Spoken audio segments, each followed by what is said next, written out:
after the game.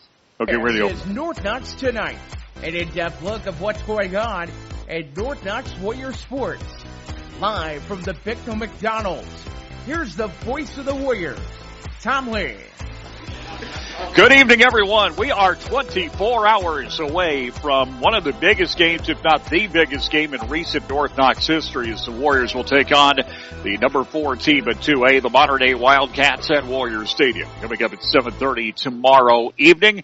And when we come back, we're going to talk about North Knox's win 25-0 over Forest Park, and then we're going to find out how the Warriors plan to declaw the Wildcats coming up tomorrow night. We'll do all that after this. You're listening to North Knox Tonight, live from the Bicknell McDonald's on 105.7 The Ride and WUZR.com. Hey everyone, this is Randy Hamilton of Hamilton Decal. Here at Laid Back Acres, located smack dab in the middle of Warrior Country, we're all Warrior strong. DeKalb and Asgrow seeds, with their proven yield potential and unbeatable disease packages, are great teammates for all your acres. Good luck this year to all our athletes. Hamilton DeKalb is a proud supporter of North Knox High School and Warriors athletics. See you at the game, Warrior fans. It's victory time. At McDonald's, we make mornings brighter, from Paducah to Terre Haute. Say we're in for that unpredictable Midwest weather. Well, breakfast doesn't have to be. Just grab one of our delicious bacon breakfast sandwiches, like the new Bacon, Egg, and Cheese McMuffin, because they're a sure thing when it comes to deliciousness. And bacon mornings are the best mornings. We'll make your morning brighter with bacon. At participating McDonald's. Times will continue to change, and life's pace may even increase. But Duesterberg Frederick Funeral Home and Wampler Shaw Chapel continues to serve the community since 1830 with 2 locations. Both funeral homes are locally owned with services to meet the needs of families of all faiths in a caring, traditional way. Duesterberg Frederick Funeral Home at 6th and Vigo Street in Vincennes and Wampler Shaw Chapel, 118 Washington in Bicknell, proud to support our area youth sports programs. Farming is a tough business that requires tough equipment. That goes for your irrigation system as well, which is why an irrigation system from Ileana Irrigation, your local Rain-Key dealer, is built to be durable and reliable. High-strength steel, superior engineering, and an industry-leading 10-year warranty on gearboxes. That is what a Rain-Key irrigation system is made of. Give the irrigation professionals at Ileana Irrigation a call today to find out just how tough they really are. Rain-Key, more right than rain. And Ileana Irrigation, your local irrigation experts. Guardian Angel Home Health Care and Guardian Angel Personal Services in Bicknell is the hometown healthcare team you can always count on. As a local family-owned and operated healthcare facility, Guardian Angel takes great pride in serving you, your family, and friends. Guardian Angel Home Health Care and Guardian Angel Personal Services supports local organizations and events, businesses, schools, and youth sports. Guardian Angel Home Health Care and Guardian Angel Personal Services, where your care is their business. Have a great season, North Knox Warriors. A well-known Bicknell dentist is back and ready to serve you. Dr. Stephen K. Williams is accepting new and return patients at his office on State Road 67 in Bicknell. Dr. Williams wants to help you have your best smile. With decades of experience, he will help you just like he's helped me. I'm proud to call Dr. Stephen Williams my dentist and hope you will too. Dr. Stephen Williams, back in Bicknell and waiting to serve you. Call 812-735-2020. Back here at the Bicknell McDonald's, and I wanted to say, by the way, you just heard a commercial for Dr. Stephen Williams. I want to give him and his staff a lot of kudos, and Terry Stewart is sitting off to my right, took a picture over there, and they had all the jerseys on and stuff like that as part of a good luck thing, and of course they've been a sponsor of ours all season long, and we do appreciate Dr. Williams and all his staff, and they've just been fantastic to be with all season long, and others too. Coach, I want to mention, I was going to wait for this for the second segment. I'm going to mention it now as we get into this one. You've seen a lot of the marquees in town that give you the support. McDonald's has one. Even some that aren't sponsors this year have put up some marquee stuff. When you're going through Bicknell, when you're going through wherever, do you like seeing these marquees up there giving support to your kids? Well, here it is. These guys have worked hard. Seniors, the whole careers, all these younger guys, they've come through, they've all worked their tails off. And I'm a firm believer football's a community game. It's a family game. So showing support for these kids is great. So anytime you get community support, you should be excited about that. I got to say, though, this is something we haven't seen in a long time, if ever. And now the key thing is, after this year is over, looking into, to the 2020 fall season, is that the key thing, is to keep that community support where it's been? Yeah, we always want to be sure that our kids have support from the community, that we're able to build on success, and that, again, it's important to honor these kids' efforts. Win, lose, or draw, these guys are working hard. They're doing everything that they can do to win ball games, and I think it's important that people in the community support that. So yeah, community support's a giant deal when it comes to high school athletics and support of kids in general. Yeah, I tell you what, too, the kids have really come out. We've had a couple of weeks where there have been a couple of things that have happened, but we're in the 11th week of doing this, and I'd say for at least 8, maybe 9 of them, they really, when they could be here, they have been here, and it's something that they did last year as well, and I love this group of kids for that. Yeah, they're a very in-tune group of kids. They show up every day ready to get better, and they're very much a part of the program, as in they're involved in it. It's a cultural thing, and we're always appreciative of that. Well, let's go ahead and get to the game. 25-0 last week at Warriors Stadium. North Knox winds up winning it. And I want to talk about 4 scores, one score in each quarter. But before we get to that, I want to talk about the defense. And now that the game's over, we can say this. Forest Park really at the end of the season did not have much offense. I had heard, by the way, that the game against Tell City, the 2 games, that they had 10 different turnovers and didn't score on any of them. Yeah, Forest Park offensively, simple game plan. They have been effective at times, moving the ball, getting downhill. They play a lot of field position. And I stressed to our kids last week that if we just do a good job of understanding the game plan, staying where we need to be, and making tackles, they're going to struggle to manufacture points. And that's exactly what we did. We didn't give them much. They could not take advantage of anything.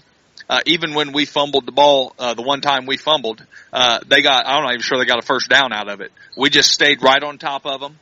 We were able to defensively get after them, and that set us up offensively, because Forest Park's a very good defensive team. They've not given up a lot of points. They've played some big dogs, over there, and they've still been able to play. They've given up points, obviously, because on offense, if you don't generate, you're giving those possessions back. Right. But they've still felt like, especially in the last few weeks, they would be one of the better defensive we have seen. So, and they got big-bodied kids, so we were able to kind of pick at them until, and they were throwing us a whole truckload of fronts. They weren't really settling into one front. They were trying to play a bunch of different ones. But the common denominator there is they were overshifting to the strong side. So we were really able, towards the middle end of the first quarter, really start picking on trap lanes and counter lanes, and really beat them up for some yards. Completed a nice little screen pass to Troy, and he was able to run over 5 or 6 kids and set us up for our first touchdown. So our kids played a clean game. It was a good game, and most importantly, they were very physical. 4 touchdowns, 4 different players, 3 of them within 10 yards, but the one that really counted was a pick 6, first one of the season. That was our Hamilton DeKalb play of the game. And it's Troy Nolan who took it to the end zone. A 62-yard interception by Troy Nolan. And Ed, I don't know who got it at the line of scrimmage, but the tip led to the score. It did. They were trying to go over the middle, and North Knox was just right there in his face, and they got that ball up in the air, and Troy Nolan has done everything tonight. Boy. And Troy Nolan, by the way, was a do-everything person. And by the way, the tip that led to that interception was by Dylan Wolf, and he was very active. He had like 2 or 3 tip balls on the evening. Yeah, he had a great night. He got downhill. He was able to eat up a bunch of space. He made a lot of tackles, and they just really had a hard time with our front 7 all night long. We were really able to get downhill and get after them. And I felt this going into this. We talked about it even last Thursday. I felt like our size and speed on defense would give them a lot of problems. And it did. I'm not sure until they completed that last pass towards the end of the game that they would have had 50 yards of offense against us. Yeah. And that's just because our kids were leaning on them. They didn't give them anything, and we didn't miss any tackles. So as a football game, that's how you have to do it. And then Troy, when we did punt, he was able to win the field goal or the field position, position with his leg. He had a couple of booming punts. That last one, I'm going to interrupt here. That last one, that thing, I've seen a lot of games for a lot of years, but it's very rare that I've ever seen a punt go 50 yards in the air, and I think that one did. Troy had a 53-yard average punting last week. So I think he kicked the ball 3 times for a 53 average, and he had him pinned back inside of the 20 almost every time he kicked it. So that is a massive weapon this time of year because it's cold, it's a lot of those things, it's wet, and when you're able to flip the field when you have some offensive troubles, that is just major when it comes to taking care of business. I wanted to say, by the way, I don't know if Troy is in the building or not, but I want to say congratulations to him because thanks to the North Knox fans, by the way, that play that he busted through, you mentioned about 4 or 5 players to put you in position for the first touchdown was the play of the game for Channel 2 back on Friday. So again, thanks a lot to them. And again, I went on Facebook and I looked up and I said, yeah, that was a great play. It was a play of the night for the Terre Haute area, for Channel 2's area, but that was probably his 3rd best play of the game. Sure. It was a great play. The big thing about that play was, it was probably a 4-yard play, realistically speaking. Yeah. The other 8 or 9 that he got, was all just him, running people over. And that's the effort you need this time of year. You need that physical effort because I think that was one of those minutes in the game to where the other team cast doubt. Like, well, after that, we may not be winning tonight. And it takes moments like that against another team to kind of chisel away. And that was one of those. I really felt like if we scored first, like we did, that they would struggle to generate points, and I feel like we were going to win the game. Now, we weren't real comfortable with it until we got to pick 6 and went up 18-0. Yeah. But at that point right there, when we went up and we were up 6-0, and then we were able to generate a really long 14 or 15 play drive, and then go up 12-0. We really liked our chances of winning the game at that point because I didn't see our defense really fading out at all. We really were giving them nothing, and we got them out of their initial game plan where they had to start throwing it a lot. And we knew if we forced them to do that we were going to be just fine. Let's close out this segment, Tonga, with 2 stats within stats. We mentioned the pick 6 by Troy Nolan. One of 3 interceptions on the night by 3 different players. The other big stat, you're in the red zone 4 times. You scored 3 in the last one. You didn't have to because the clock had, expired for the end of the game. They were 0 for 1. I mean, I thought those were the 2 big kind of stats within the stats in the game. Yeah. We generated red zone points anytime we got it inside the 20. We were scoring. We would have scored there at the end if it wasn't, to under 2 minutes and they weren't going to be able to use their timeouts and do anything. So we were just going to kneel on it, victory formation that way. So, proud of the kids' efforts, downhill, physical, and the way that they do that. They've done it all year long, and again, proud of those efforts. So once again, it was a final score of 25-0. The North Knox Warriors defeated the Forest Park Rangers, and they win their way back to Warrior Stadium this Friday night, where the number 4 Modern-Day Wildcats await. We'll talk with the head coach, Josh Chambers, about North Knox and Modern Day, 24 hours away. We'll do that after this break. You're listening to North Knox Tonight, live from the Bicknell McDonald's on 105.7 The Ride at WUZR.com. The Salem United Church of Christ proudly supports the Warriors on their road to victory. The Church on the Hill in Westphalia invites you to join us Sunday morning at 9 to celebrate our victory. Victory in Jesus. Sing praises and find hope and comfort in the Word. Sunday school for children and adults at 10. Be with us Christmas Eve for our children's program, followed by our inspirational candlelight service. In 2020, we celebrate 170 years as a church body. Like us on Facebook and visit us at salemwestphalia.org to find out more. Hey, it's John Yoakum here at Yoakum Chrysler Dodge Jeep Ram. This month, we want you to be able to drive home in the newer pre-owned vehicle that you have been looking at. Good credit, bad credit, or no credit, we have you covered with the best finance department in the area. We strive for 100% approval with little or no money down to get you in a reliable vehicle for a payment that you can afford. Don't go anywhere else. Come see us today and put us to the test. That's Yoakum Chrysler Dodge Jeep Ram just off Hart Street next to Kohl's and Vincent's. Spend less on your groceries. Shop your Vincent's Save-A-Lot on Willow Street, where you'll save money with shockingly low prices every day. You don't have to wait for a sale. Save up to 40% every day at Save-A-Lot. Get amazing quality and fantastic prices. Your satisfaction is guaranteed or 100% money back. Fresh meat is cut daily in the store, and special orders on meat are available. Open till 9 p.m. Savings are made easy at your Vincent Save-A-Lot, where bananas are just 39 cents a pound every day.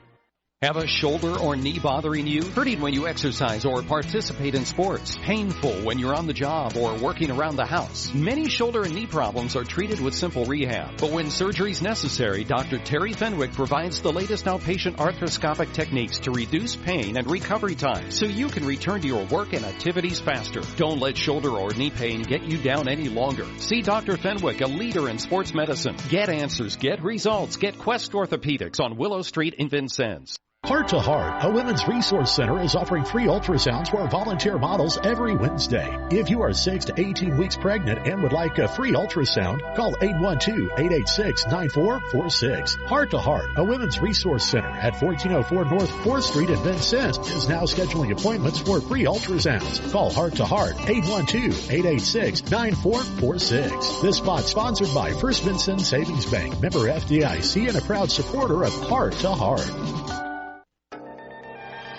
At McDonald's, we make mornings brighter, from Paducah to Terre Haute. Say we're in for that unpredictable Midwest weather. Well, breakfast doesn't have to be. Just grab one of our delicious bacon breakfast sandwiches, like the new Bacon, Egg, and Cheese McMuffin, because they're a sure thing when it comes to deliciousness. And bacon mornings are the best mornings. We'll make your morning brighter with bacon. At participating McDonald's. And we're back once again here at the Bicknell McDonald's again. Before we get to the football, I wanted to mention, by the way, for the first time that I can remember, it's crossover season here. The North Knox Lady Warriors started their basketball season winning 37-30 over North Davies. So congratulations to head coach Steve Muir's team getting off to a 1-0 start. They'll play again Saturday evening against Washington. The game was originally scheduled for Friday. That has been moved 24 hours due to the North Knox Mater Dei game on Friday night. By the way, that game on Saturday evening will be on 102.3 WBTO. So once again, that'll be Saturday night, 102.3 WBTO, North Knox taking on Washington. Well, kind of a little bit like Moby Dick facing the great white whale. You guys have kind of got your major hill to climb with the Mater Dei Wildcats coming up tomorrow evening, and we're 24 hours away from kickoff. Coach Chambers, what has been the focus for you guys getting ready for Mater Dei? Just continue to be physical. And we've got to play good football. The good news is with this, we don't turn the ball over a lot. So we don't really feel like that's going to be an Achilles heel for us. We need to be sure that we're pretty clean on the side of penalties. But with all this being said, you know, we just need to understand that this is a football game. It's 11 kids on 11 kids. And we just need to be sure that we are very sound in what we're doing and we don't give them any opportunities to have an extra possession. And obviously we need to score points. That's something in football you have to do. But with all this, we have a very good football team here. We have a lot of good, strong kids that understand our game plan and what we're trying to do. So they have to defend us just as much as we have to defend them.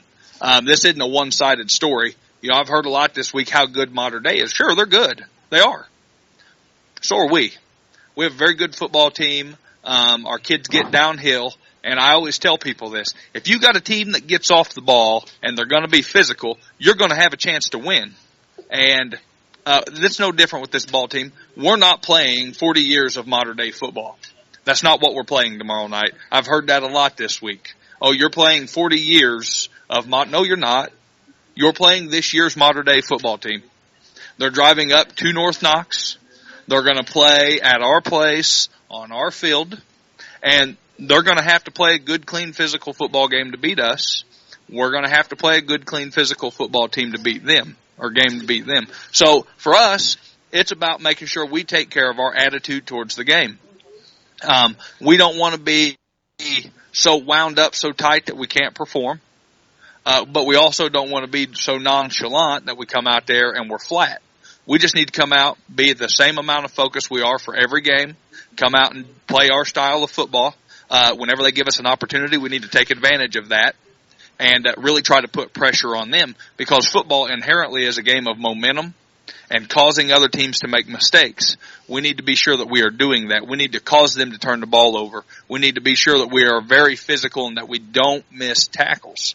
And if we do those things, I think this is going to be a nice football game to watch. I think it's going to be close, and I think our kids competitively will have a chance to win it. Now, how much do you have to insulate? You talk about what the community is saying. How much do you have to insulate your kids, some of whom have parents who may be saying this, from what the community is saying? I can't control what goes on there, but I will tell you, I like where these kids' minds at. I like the way they prepare for each game.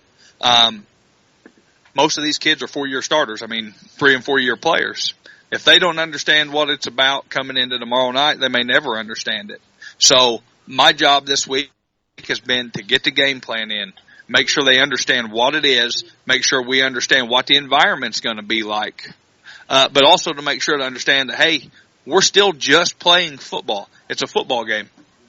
You know how to play football. You know what you're doing there. You know what our game plan is. You know what our offense is. There should be no pressure to run our power run schemes, because these kids have been running the power run schemes since I've been the head coach at North Knox. Those things are second nature. So now it's just about performance, get the job done. And they're going to give themselves a chance. This game is one of those games that, as a coach, you live for. If you're going to win something, if you're going to be successful, you're going to have to beat a good team. And that's no different from modern day playing us. We've had a lot of success. We've been able to score points. We've played good defense. And all those things equal wins. So, I like the matchup. I like the ball game. We need to win the time of possession battle. We need to tackle well. We need to block well. All those things are formulas for successful football. Do you get a Norman Dale feel a little bit here, where you say the field's still 100 yards long and the goalpost is still 10 feet high and the first down marker is 10 yards? Well, at the end of all this, there can be all the hype in the world, but even the Super Bowl is still just a football game. The field stats are always the same. So, we just need to be sure that we're ready to play. That's been the whole job here. If you make one game out to equal whatever you've done throughout your career, maybe you haven't been in it for the right things. We want to give ourselves a chance to win. But part of this is enjoying all the things you've done leading up. So these guys have done it all right. They've done it correct. So I fully expect them to give themselves an opportunity to compete in the ballgame.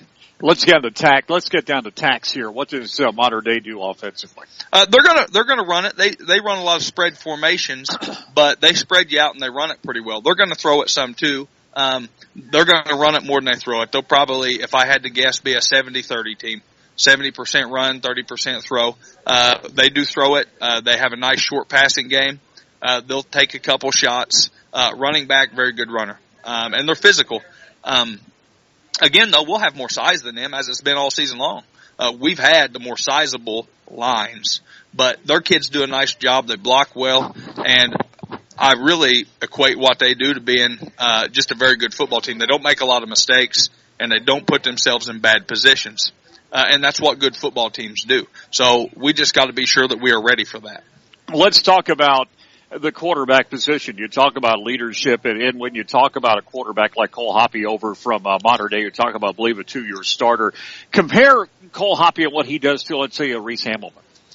Well, it's really hard to compare because it's two completely different styles of football. They're going to be more of a spread to I formation team, and we're more of a single wing team. We're going to rely on Rhys to run it a lot more and do a lot more play action passing, where they're going to be more of a traditional drop back, and they'll run their quarterback a little bit, but it's a different style. I think both kids will do a fantastic job at their position, and I don't expect that to change tomorrow night. You're going to expect them to stack the box again, do you think? Everybody else does. I don't know why they'd be any different. But you take a look at them. Do they run a traditional secondary, or they typically they're a depends on the team. You know, they've been a cover 3 team at times. They've been a cover 2 team at times. I'm not sure what they'll get against us. Typically, we see a 5-3 or we see a 5-2 with walked-in corners, which I just call a 54. Either way, it's an odd front. So blocking up front, we consider that odd. But they could come into it like Forest Park did and run 5 different fronts on 5 different plays. It doesn't matter. Our kids, the way this works is they just need to understand our rules on offense and then be sure we get to the blocking scheme. About 5 minutes left to go. I wanted to mention, the one thing that you have to look at one intangible that they have is strength of schedule. Again, the city of Evansville has been really good this year, and that's part of it. They finished up 9-2, I believe. Finished second, I believe, in the city. And again, does that bother you a little bit that maybe overall the strength of schedule for them was better than yours? No, it's football. You've got to play. That's what's great about it. Football's a game of matchups. That's rivalry stuff now. They see those teams every year. And I hate to say some of them are cookie cutter, but I've watched 3 films of 3 Evansville schools and they all run the same offense. They're not going to see what we do, what we are, and this is a matchup game. And the other thing is they're not playing in the comfort of a turf field in the middle of the city. Right. They're coming to North Knox. They're going to have the big Duke Energy Flame going over the shoulder, and they're going to play on our natural surface and our environment. So there are a lot of things that go into football and how this is played. They're very well coached. They're a very good football team. But at the end of all this, the coaches don't play, the kids do. Our kids, I think, are prepared. I think they're ready to play. And win, lose, or draw, we're proud of all the efforts we've put forward. So we're going to go out and we're going to be physical. We're going to get after them. We're going to play. And at the end of the game, whatever happens, heads will be held high. We're going to be proud. Did you get a chance to talk to any of the coaches maybe that, took on modern day? I'd say Coach Oliver from Linton would be one. We talk a little bit, but not X and O wise because I have that film. I understand the X's and O's of it by watching it. You can't turn the ball over 7 times. Yeah. And be in a ball game. You just can't. And the Miners did that. Yeah. They turned it over 7 times. If we turn it over 7 times, I'm going to tell you, if we turn it over 7 times, we won't be in the ball game. 7 turnovers are 7 extra possessions. Right. That means if you're going to have 6 possessions in a game, you've turned 6 possessions into 11 or 12 possessions. That's not winning football. You can't give an opposing team 6 or 7 extra opportunities on short fields to score points. That's that's not a good formula. 2 more questions before we get into our traditional thing. Number 1, coldest weather of the year coming up tomorrow night. You're looking for temperatures probably near the freezing mark. Does that help your ball club? I don't know if it helps us or hurts us. Our kids are ready to play in it. We've played in a lot of bad weather, so we'll be all right. I think it's 27 degrees is the projection. These guys are fine. I think Wolfie and Trevor were sweating at practice tonight. So during the he's game, wearing shorts. No doubt. Okay. That's the thing. Wolf is, Trevor's wearing shorts and somebody else wearing a muscle shirt behind me. Oh yeah, they're going to be fine. That cold weather, field's a little wet, but we've had a lot of rain in the last week. So those are just common things. Modern day is used to that. They've played in this weather before. We've played in this weather before. It's going to affect some things. The cold weather will, maybe the passing game a little bit, but it's not going to be windy. So really, we're just looking at a football game in cold weather. And final question for you. Give me a key. Who or what will be the key tomorrow night? Tomorrow night is just about execution and being physical. If both teams execute at a very high level, we score, they score, we move the ball, we play defense, we cause some turnovers, I think this could be a 1-score game either way. We just need to be sure that we are getting after it all the time because we can't afford to give up big plays and we can't turn the ball over. But that's against every good team you play. The exact formula for this maybe isn't exact. It's that we put together a game plan and take advantage of every last opportunity. All right, let's get everybody in, players, fans, coaches, whoever. We'll go ahead and get everybody in, so we'll give you a couple of seconds here. All right, is everybody around? I want to make sure here. All right. Tell you what, man, Holman's right there close. I'm telling you, you're going to hear him more than anybody else. Bingo. All right, ladies. We have to have that. All right, ladies and gentlemen, here we go on the 3 count. Are you going to shock the world tomorrow night? 1, 2, 3. Yeah! All right, ladies and gentlemen, Eddie, we're 24 hours away right now. It is 7:30. 7:30 tomorrow night. It will be the North Knox Warriors versus the Mater Dei Wildcats. Come on out and join us. It may be cold weather, but come on out, bundle up, and let's get to it. Once again, North Knox and Mater Dei tomorrow night right here on 105.7 The Ride, WUZR.com. Then Saturday night, I want to mention Lady Warriors in action as they will take on the Washington Lady Hatchets at the Hatchet House. That one on 102.3 WBTO. That one also with about a 7:30 start on Saturday night. Thanks a lot to our studio producer, the one and only Erica with 13K's Pitcock. Have yourself a great evening. We will see you tomorrow night. Till then, I'm Tom Lee. This has been North Knox Tonight from the Bicknell McDonald's on 105.7 The Ride and WUZR.com. You've been looking for. Now the voice of the Warriors, Tom Lee. Good evening, everyone. This is the moment a lot of people have been waiting for around this area here in northern Knox County. The North Knox Warriors getting ready to take on the Mater Dei Wildcats. Good evening, everyone. I'm Tom Lee, along with Ed Elliott. And Ed, tonight, the North Knox Warriors, for the first time since 2015, are in a sectional championship game. Unlike that year, though, in the sectional championship, they were in Class A. This time, their first ever 2A sectional title game. Yeah, and I think they're as ready as they can be, Tom. I think the coach has gotten them prepared. They've been looking forward to this big senior class. They've had a lot of experience. This is the time where they put it all together tonight. We'll be back to bring you the starting lineups plus the Duesterberg Frederick game plan to victory. We'll do that in 2 minutes. You're listening to North Knox Warrior Football right here on 105.7 The Ride at WUZR.com. Rex's Body Shop has heard it all. The car in front of me failed to get out of the way. That dumb deer didn't cross at the deer crossing sign. I could have swore the light was green. But the reason you need auto body repair doesn't matter to Rex's Body Shop. What matters is they make your car like new and the process easy for you. Rex's Body Shop, continuing their legacy of excellent service, 2710 North 2nd Street in Vincennes. Bring your Rex to Rex. Guardian Angel Home Health Care and Guardian Angel Personal Services in Bicknell is the hometown healthcare team you can always count on. As a local family-owned and operated healthcare facility, Guardian Angel takes great pride in serving you, your family, and friends. Guardian Angel Home Health Care and Guardian Angel Personal Services supports local organizations and events, businesses, schools, and youth sports. Guardian Angel Home Health Care and Guardian Angel Personal Services, where your care is their business. Have a great season, North Knox Warriors.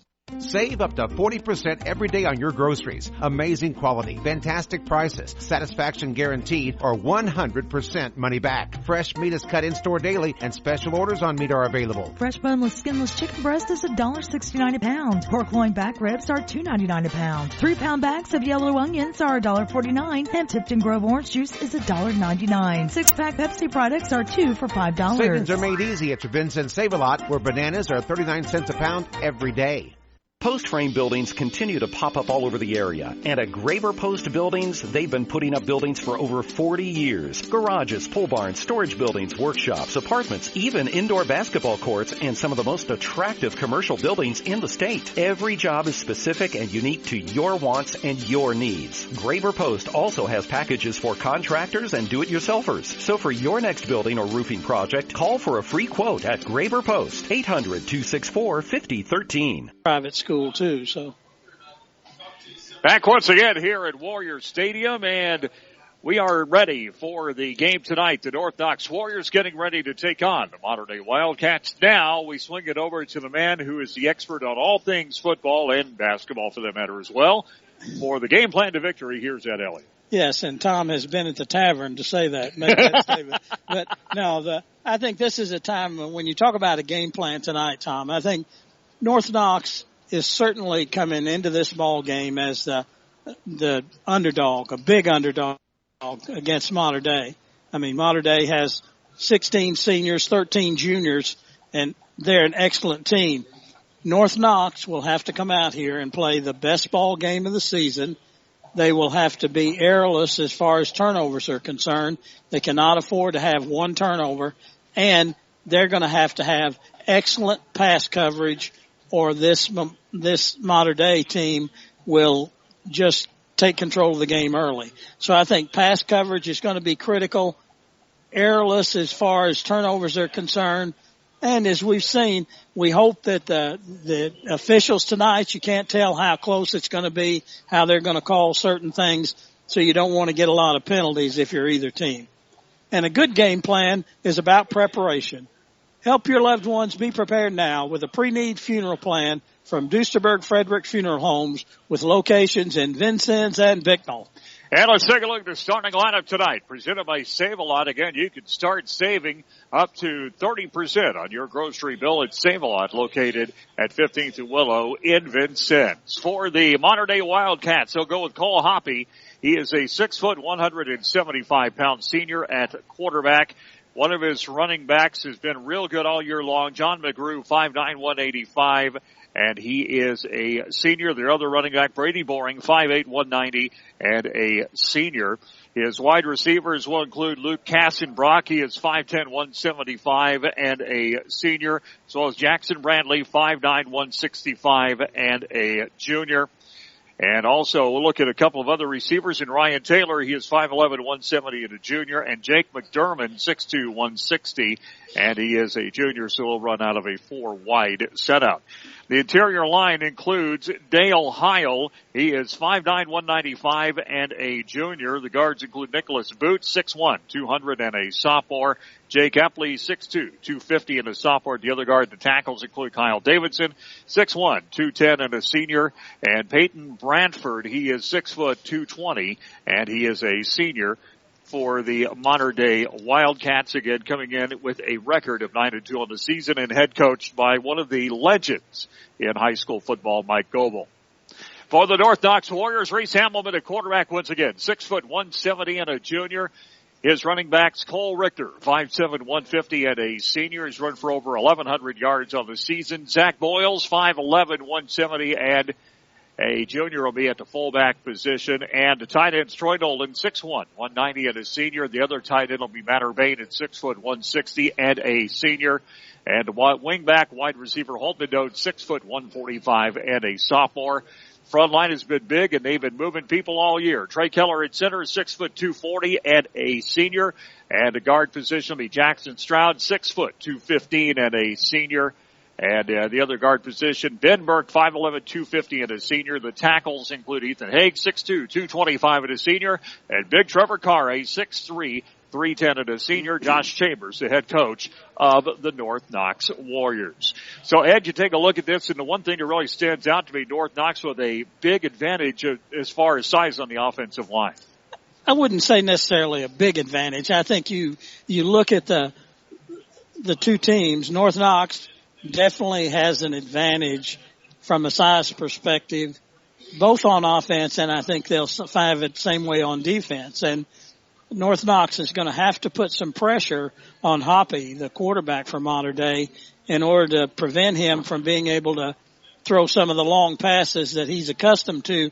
One of his leading receivers, Kassenbrock, he is Luke Kassenbrock. He is a 5'10", 175-pound senior, and he averages catching about 18 yards a catch. So they're going to look to get the ball down the field to him. So if North Knox can put pressure on the quarterback, then that should prevent that from happening.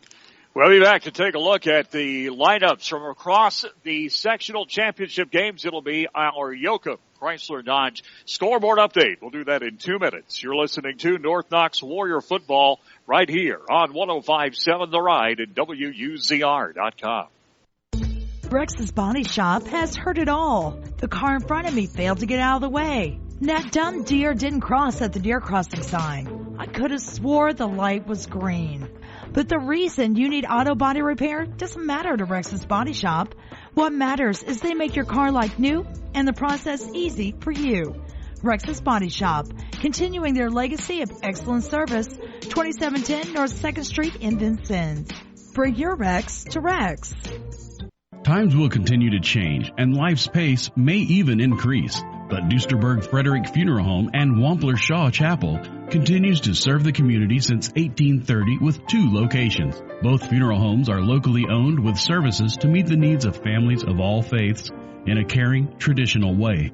Duesterberg Frederick Funeral Home at 6th and Vigo Street in Vincennes and Wampler Shaw Chapel, 118 Washington in Bicknell, proud to support our area youth sports programs. Alliance Tractor Ready to Mow service reduces mower maintenance to its simplest form. There's no more loading your mower, no more hauling it in. Alliance Tractor's professional technicians bring convenient maintenance to your doorstep. Your walk behind or ride and lawn equipment will start easier, last longer, and run more safely. All work is done inside the specially equipped truck. Call today to schedule your appointment. Alliance Tractor, 812-882-5750. Alliance Tractor, just south of Vincennes on Highway 41. The Salem United Church of Christ proudly supports the Warriors on their road to victory. The Church on the Hill in Westphalia invites you to join us Sunday morning at 9 to celebrate our victory in Jesus. Sing praises and find hope and comfort in the Word. Sunday school for children and adults at 10. Be with us Christmas Eve for our children's program, followed by our inspirational candlelight service. In 2020, we celebrate 170 years as a church body. Like us on Facebook and visit us at salemwestphalia.org to find out more. At Warrior Stadium, and now your first scoreboard update of the evening. Presented by Yoakum Chrysler Dodge. Score big with a new vehicle from Yoakum Chrysler Dodge Jeep Ram, just located just off Hart Street in Vincennes. Some of the other games going on around the area tonight. No score on any of these right now. Triton Central and Providence in 2A. And the winner of that will to take on the winner of this one. In 1A right down North Decatur and Milan underway, no score. Winner takes on West Washington and Perry Central's winner. They're about ready to kick off. In 3A, kicking off just in a few minutes, Vincennes Lincoln and Princeville take on the winner of Ritter and Danville. Also, the other side, Southridge and Heritage Hills about ready to kick off. They'll play the winner of Lawrenceburg and Greensburg. They're scoreless right now.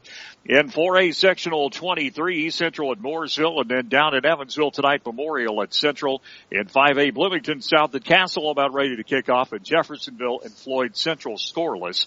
At this point, we'll try to keep you up on those scores, especially that Vincennes Lincoln game going on. By the way, one basketball game earlier tonight, Ed. It looked like a game without a JV team, and it looked like the North Davies Cougars, after losing to North Knox in a game we did on Tuesday, have gone to 1-1 of the season as they win easily tonight over Shoals. North Davies girls, they're a pretty good team, Tom. They play hard, and they worked really hard the entire game against North Knox, and they'll probably have a pretty good season. One thing I might mention, Tom, John McGrew, the leading rusher for Mater Dei, he's gone this season so far 1,110 yards, and we had a little bit of debate about this, but with the stats in the paper, had him with 18 touchdowns. So he's a pretty prolific runner. And you look at Cole Hoppy, the quarterback, he has rushed 378 yards, Tom, for 3 TDs. And he's also passed for 1,199 yards and 12 TDs. So they have a pretty balanced offense and evidently a pretty potent offense when you look at those numbers. And that's not the only numbers you look at when you look at Mater Dei. You look at the number of kids that they have in the lineup. You mentioned the numbers that they had. They're probably up about 60 to 70 kids, and you saw it when they came out onto the field with the numbers. I mean, really a lot of kids. 16 seniors and 13 juniors on the roster, with 26 sophomores and 12 freshmen on the roster that they brought here tonight. So they have a pretty deep program. And as I mentioned, chances are, out of the Evansville area, you've got a lot of opportunities to play JV teams. You got a lot of larger schools that would have enough players to play JV a lot. And up in this part of the country, there just aren't a lot of schools that first of all, that play football and then have enough kids in them to have a strong JV. North Knox has 8 juniors, so you're looking at 26 upperclassmen for Mater Dei to 19 for North Knox. So when you take a look at it, the dichotomy, I guess you could say, among the top 2 classes is not that far. No, it isn't. It's just when you look at Mater Dei, Tom, one of the things in the ball game tonight that they have so many people. You look at that 19 to 29. That's 10 additional juniors that or 10 additional players that have equivalent experience probably or close to that and that are able to come in and give those regulars a break. Yeah. So that is going to be a key factor also tonight is just can North Knox control the tempo of the game and keep it to where they're not going to have to run up and down the field to catch the modern day players. Well, the North Knox Warriors about ready to come back out onto the field. They're dressed in their home black uniforms with red letters and numerals trimmed in white. Modern day white uniforms with maroon letters and numerals trimmed in gold. So we're about 3 minutes away from getting this one underway tonight. Ed, you mentioned a couple of things that you thought was key. And one I really have to say, this is where Linton fell down last week. They fell down in a huge hole early and spent the rest of the night trying to get out of it. North Knox has not necessarily been a quick starting team over the years. They have to be able to come out, and they've got to keep this game in order probably through about at least the first half and then see what happens after that. Yeah, I think if this game's close at half, Tom, it still could be anybody's game. And because North Knox, they have shown to be in good condition. Physically, they look to be in good condition. I think they're going to be as ready as they can be for this ball game tonight.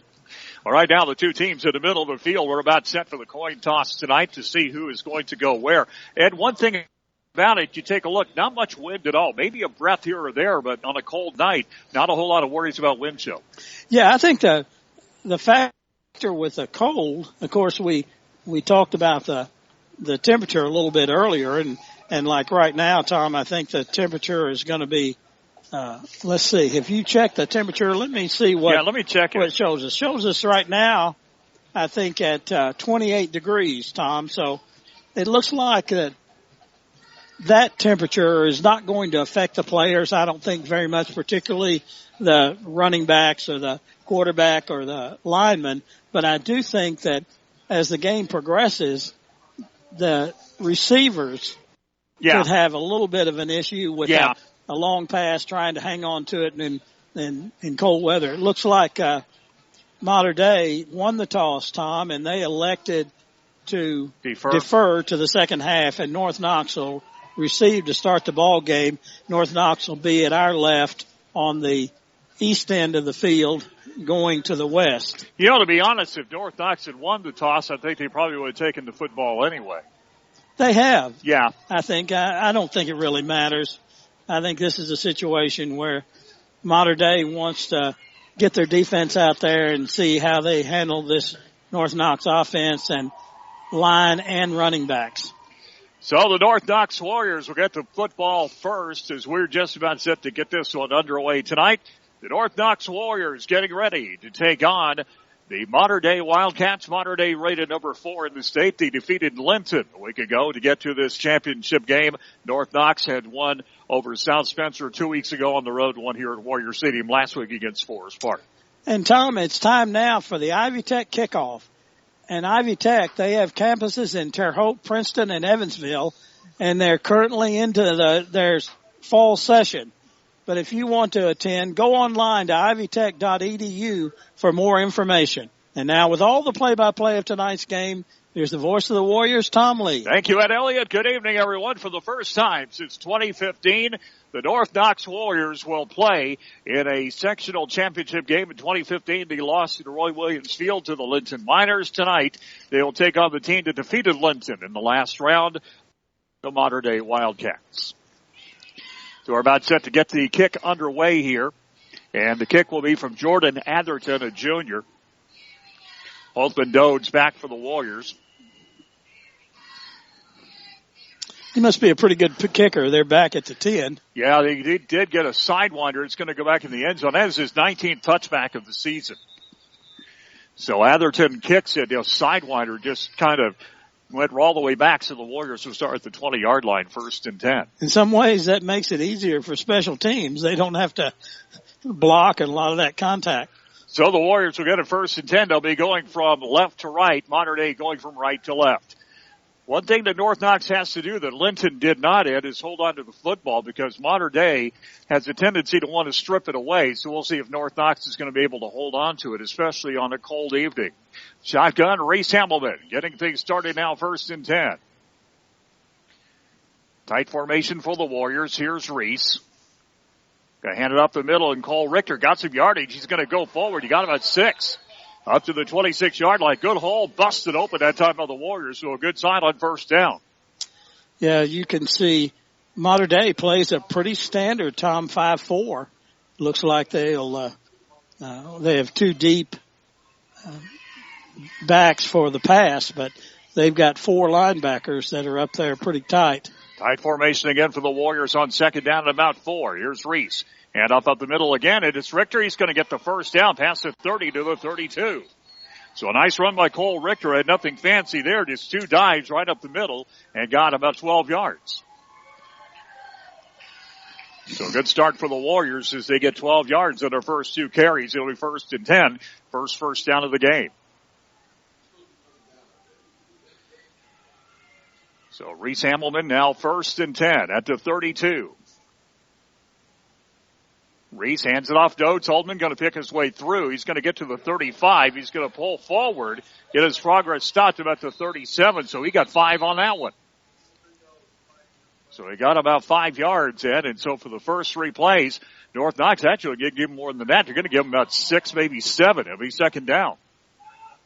So give him 6 on that one. 2nd down and 4. First 4 plays from scrimmage, nothing real fancy, Ed. North Knox just got some good yardage.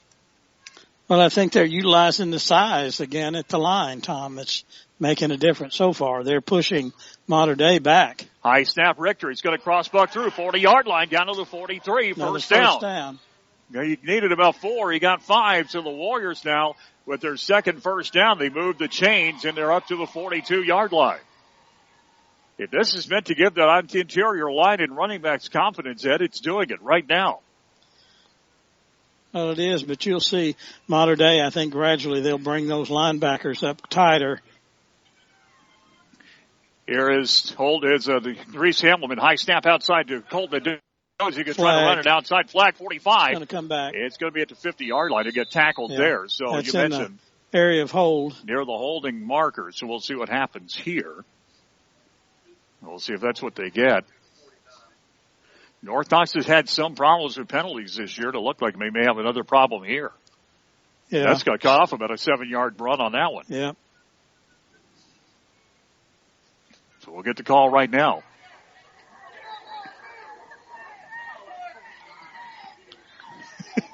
Looks like his microphone is not working. There he goes. Yeah, that's not a good thing, Tom. That's one of the mistakes that North Knox cannot afford against a team like this. 1st and 20 now for the Warriors on that holding call. Yeah, that's wiped out a 7-yard run by Holtman Dodes. That's a killer. So 1st and 10 for the Warriors now back at their 32. So it's a 17-yard swing. So 1st and 20 right there for Rhys Hamilton. Rhys handed off outside. They're going to bump into each other and a fumble. Fumbled it. And let's see, it's on Modern Day gets it. They Modern did. Day has it. Fumble. They were able to get it. That was a mix-up in the backfield that time, and it's going to go to Wyatt Adler, who made the recovery. You kill it on, looks like it's going to be on about the 29-yard line. So what happened that time was Cole Richter and both Cole Richter and Holman Dodes ran into each other and then turned it over. Yeah, it looked like they were confused as to which direction it was going. And the ball popped up in the air, and Adler was able to get it for Modern Day. They got it at their own 29, short field, 1st and 10. Unless he puts the ball down. I don't know why is the official holding the ball. At the 29, I formation for Hoppy. And Hoppy back to throw. He looks, he's going to fire it downfield. He's got a man open, and it's incomplete. Just overthrown. Pretty good single coverage that time. He was looking for, it looks like Dax Lannert to that time possibly, and the ball actually nicked up McGrew. And it'll be 2nd down. Actually, I take it back. I had it right the first time, Dax Lannert. Yeah, it looks like they're going to try to take advantage of North Knox. They've seen some weakness in the pass coverage in the past. I'm sure South Spencer kind of exposed that to some extent, and they're probably trying to exploit that early. They took a shot at it at that time, though. Second down. Here's Hoppy. Hoppy back to throw again. He's going to look over the middle. He's going to get flushed out. He's going to get hit. He's going to get away. He's going to get triple teamed. He's going to get away again and again. He's going to go back to the 30-yard line to the 25. He'll go out of bounds about to 22 and a flag down late on top of it. And he got away from 3 different North Knox players who had him boxed in. What a great run that was. He was back at the 35-yard line, Tom, and now we're going to see who the penalty was against. It looked like maybe a late hit. We'll find out.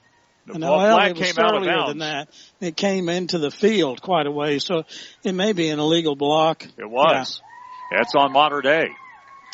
But I tell you what, man, that was a great escape act by Clint Hoppy. I mean, or Cole Hoppy make that. He got away from 3 different North Knox players and got away from 2 of them earlier than that. He did. And, that's a magician of a run. They're very fortunate in this situation. Of course, it really doesn't push them back as far as it could have because that happened way down the field. At the 21.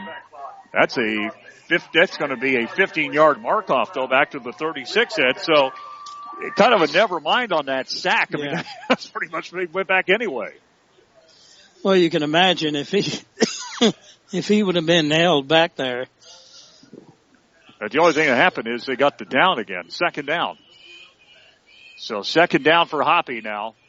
He's going back to throw play action. Looks right. He's going to throw it a little screen pass to McGrew. McGrew's got some yardage, 40-yard line down the sideline, 30 to the 20. He's going to go down about the 12-yard line.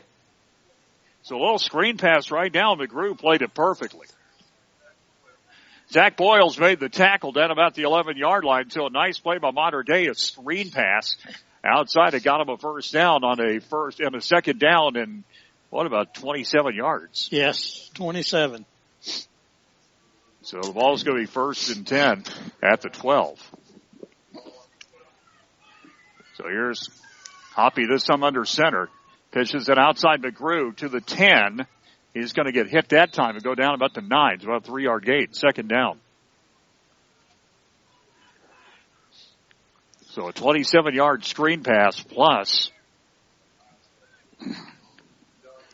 will put the Modern Day Wildcats in position. They got about 3 on that one, as we mentioned. Second down and about 7. The ball at the 9. Well, Tom, when you think about it, they had such a short field starting out from the 29. And just because of a missed communication. That's what's interesting. Here's a handoff outside McGrew to the 5-yard line. Gets cut off there. So down to about the 4, so he'll be a couple of yards short. It'll be third down.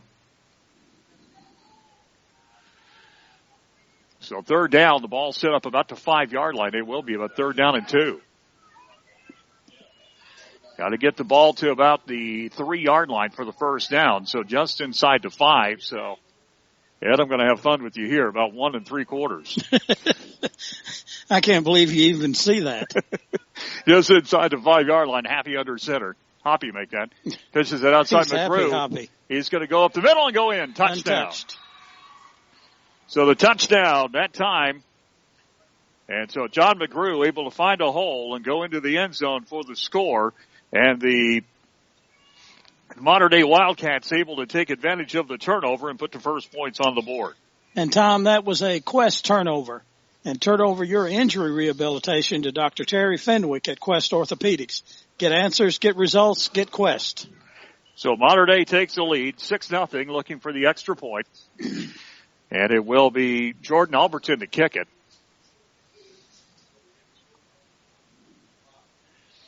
And a long time. High snap. Oh, man, it the was kick a is mess. up. Boy, he got a hold of that one pretty well, though, and he put it through. Okay, so the extra point is good. So the score is 7-0. The Modern Day Wildcats able to take it right downfield on a short field, Ed, but it took them like 5 plays to get to the end zone. But the big play, that screen pass out to McGrew, and North Knox was completely fooled. You give a team on the ball on the 29-yard line, Tom, and it's especially a team as good as Modern Day, they're going to score in most instances. So the Wildcats lead at 7-0. They'll kick it off. 7:45 left to go in the opening quarter of play. Tom, North Knox has shown they're able to move the ball. Yeah. It's just that one miscue, and then they weren't able to get possession of the ball back. It fell right there in their backfield where they had 3 players around it, but Mater Dei was just able to get to it first. Well, I tell you what, Linton showed that you cannot turn the ball over against Mater Dei and give them a chance, and they capitalized on the opportunity. So now the Warriors will see Mater Dei kick it off for the second time. And we mentioned Alderton with 18 coming in now, touchbacks with that first one. So now they'll try it again.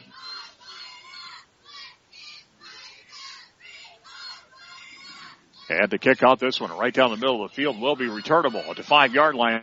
10, 15 to the 20. Cutting outside 25. Got a little bit of room. Now he's going to go out of bounds, but the 28-yard line. So the return that time by the Warriors, and taking it was Holtman Dodes. Now they'll get it start about where they lost it, Tom. So they'll take it at the 28. Looks like maybe even the 29. Yep, that's exactly what it's going to be at the 29-yard line. 1st and 10. So the Warriors down 7-0. Able to move the ball, as you mentioned, the first time around, but Mater Dei took advantage of a miscue and went to the end zone. That's what makes good teams as good as they are, Eds, when they can take advantage of mistakes. Warriors now will try again. Rhys Hamilton, man in motion, Holtman Dodes. Hamilton hands off Richter up the middle, got some yardage. He's going to push forward past the 30, down to up to 33. Got about 4. So that time, Cole Richter takes it up, and he gets about 3, maybe 4 on that one. It'll be second down. So North Knox still doing a pretty good job of getting yardage on first down. Well, I think North Knox needs to also open things up a little bit and maybe try a pass here. Tight formation, second down. Here's Rhys. Hamilton hands it off up the middle. This time it's going to be Richter pushing his way forward, and again the power play will get him up to 37-38, about 3 yards short. It'll be third down. Actually, less than that. They're going to call it 3rd and 1. So we have a 4 on that one, 3rd down and 1. So ball at the 39-yard line, and the Warriors not doing anything fancy in this cold air, Ed. Is just taking the ball straight down the field. Well, that's what they've done all year. There's no reason to change now. 3rd down and 1 for Rhys Hamilton and the Warriors. Tight formation again. Rhys hands off Holtman. Dode's going to push up the middle, 40-yard line. He gets hit and brought down at the 41. He got the first down, though. North Knox is 3rd. North Knox with their 3rd first down. They'll get the ball to 41. So Ed, North Knox with their 3rd first down. Moving the ball hasn't been a problem. Well, they've got to move it across that goal line. That's the key. That's something that's a little bit tougher said than done sometimes, so I guess. 41-yard line, 1st and 10 Warriors. Rhys Hamilton again with a tight formation. Rhys. Hamilton got to keep it himself up the middle. Got some yardage. He pushes forward. He'll go down to about to 44. Got a gain of 3 on that one. It'll be second down. Well, you can see that Mater Dei has changed their defense just a little bit, Tom. They have 4 down linemen now and 5 linebackers. So Coach Mike Goebel has been here and done that many, many times before at Mater Dei. Well, you mentioned him being a legend. Well, you become a legend when you have great players. And they definitely have over the years for sure. Second down. Here's Rhys. Second down and 7. Handoff Richter. Cole up the middle. Got some yardage. Going to push forward to the midfield mark and into Mater Dei territory. Yeah. At the 48, I think he got another first down. He's going to be a little bit short, Tom, about a Yep, he's right yard. at midfield. Yep, it's going to be a 3rd down. And as you mentioned, about maybe even less than that. 3rd down about a foot. Right on the 50-yard line.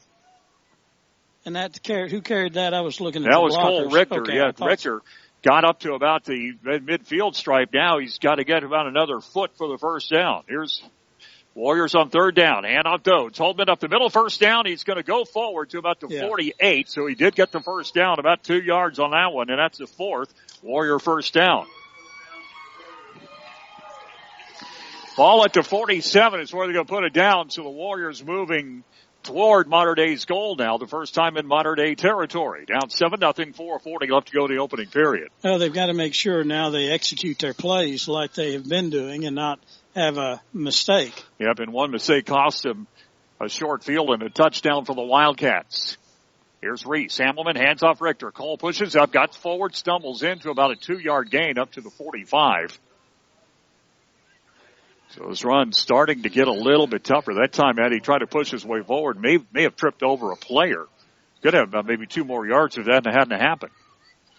Well, you can 45. See, Tom, with the 5 linebackers, and as they cheat up with the defensive backs, the safeties, then they almost have 6 linebackers, and it gives them somewhat of an opportunity to move quickly to the point of attack. Here's Rhys, second down, handoff outside. They're going to try to roll Richter. Cole goes forward, 45.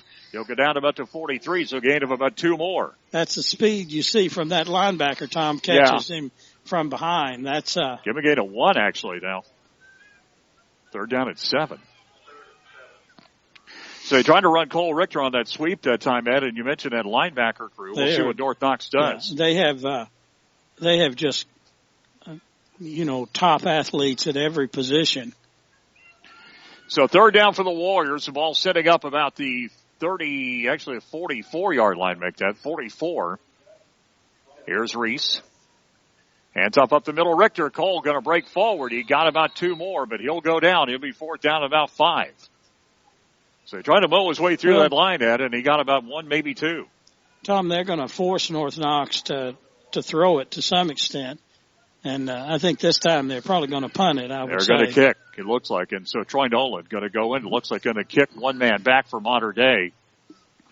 And their return will be Luke Kassenbrock, the senior. Here's Troy Nolan. Got a low snap. He's going to kick it away. Good toward the sideline, and it's going to go into fair catch. No, he's going to take it at the 10-yard line to the 15-20. Down to sideline 25-30, back up the middle. And he'll go down at the 40. He almost lost the ball, but he held on, but got a great return. So the North Knox Warriors get about a 3-yard net on that one, and it'll go over to Mater Dei at the 40-yard line.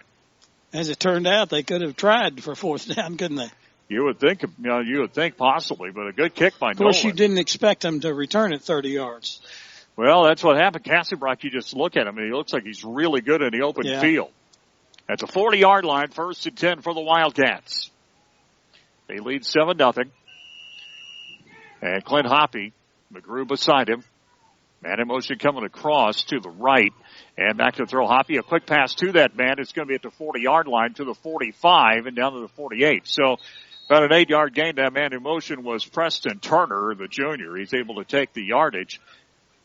Well, motion, that wasn't that, I thought that was 21. It is. It's Preston Turner. Oh, Turner. I thought that was, I see. I was looking. Gain of 8.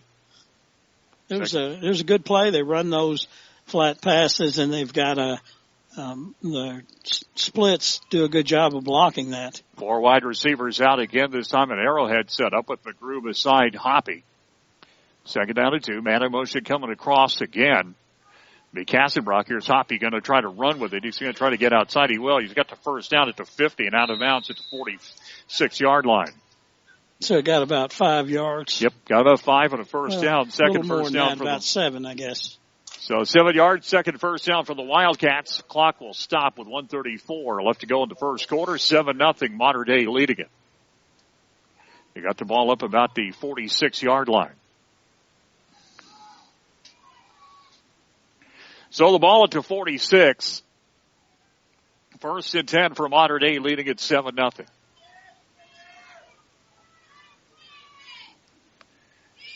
Here's Cole Hoppy, man in motion coming across to Ken Turner. And low snap, going to hand it off to McGrew. He's going to get hit and gump down that time by Troy Nolan. Bottom line is scrimmage. He may have lost the yard. 2nd down.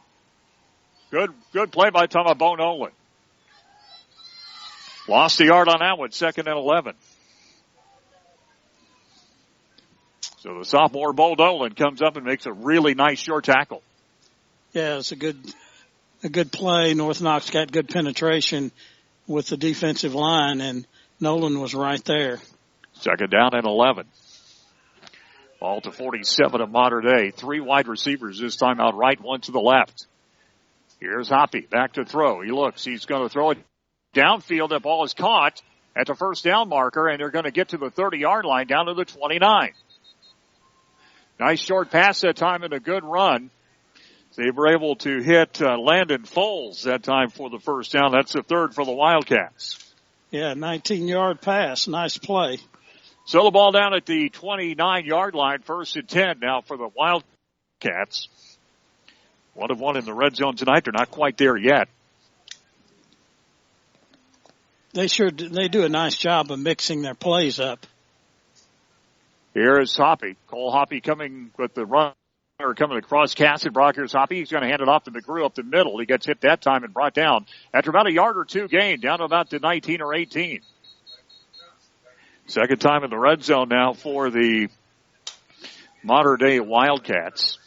Got about 2 on that one. So second down about 8. And that should be the end of the first period of play.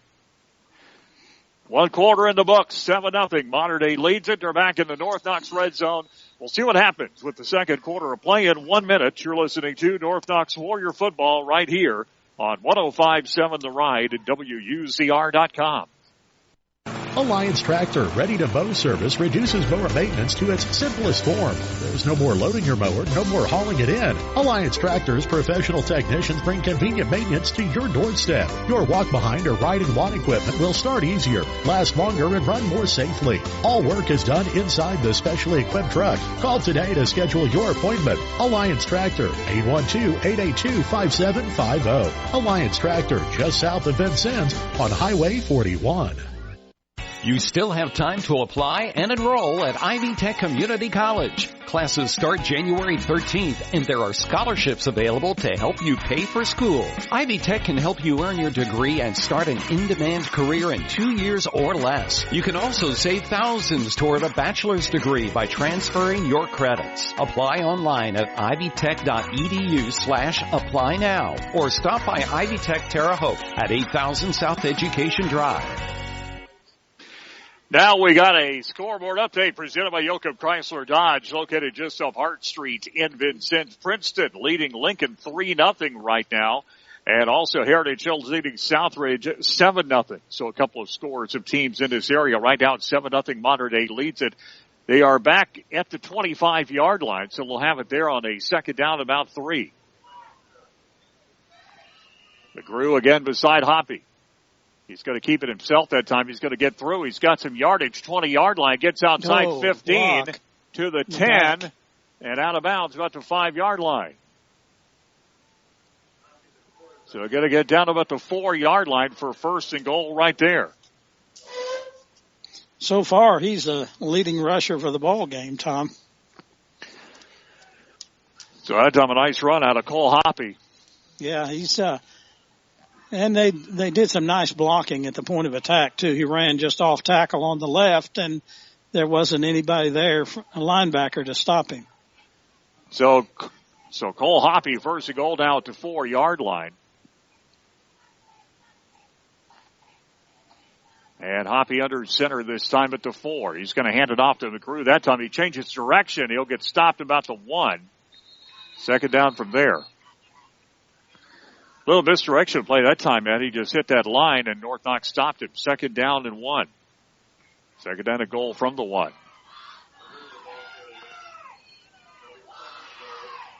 So second and goal from the 1-yard line.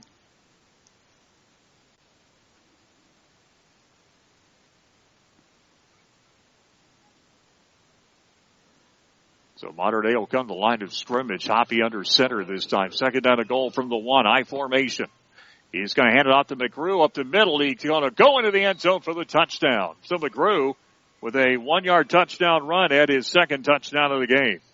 Yeah, Tom, they just don't make very many mistakes. You can see the balance of their game. McGrew is a good runner, and Hoppy is also a good runner and a good passer. So you've got some key positions there that they do really a nice job, and their blocking is crisp and accurate. So the second extra point possible from Jordan Alderton.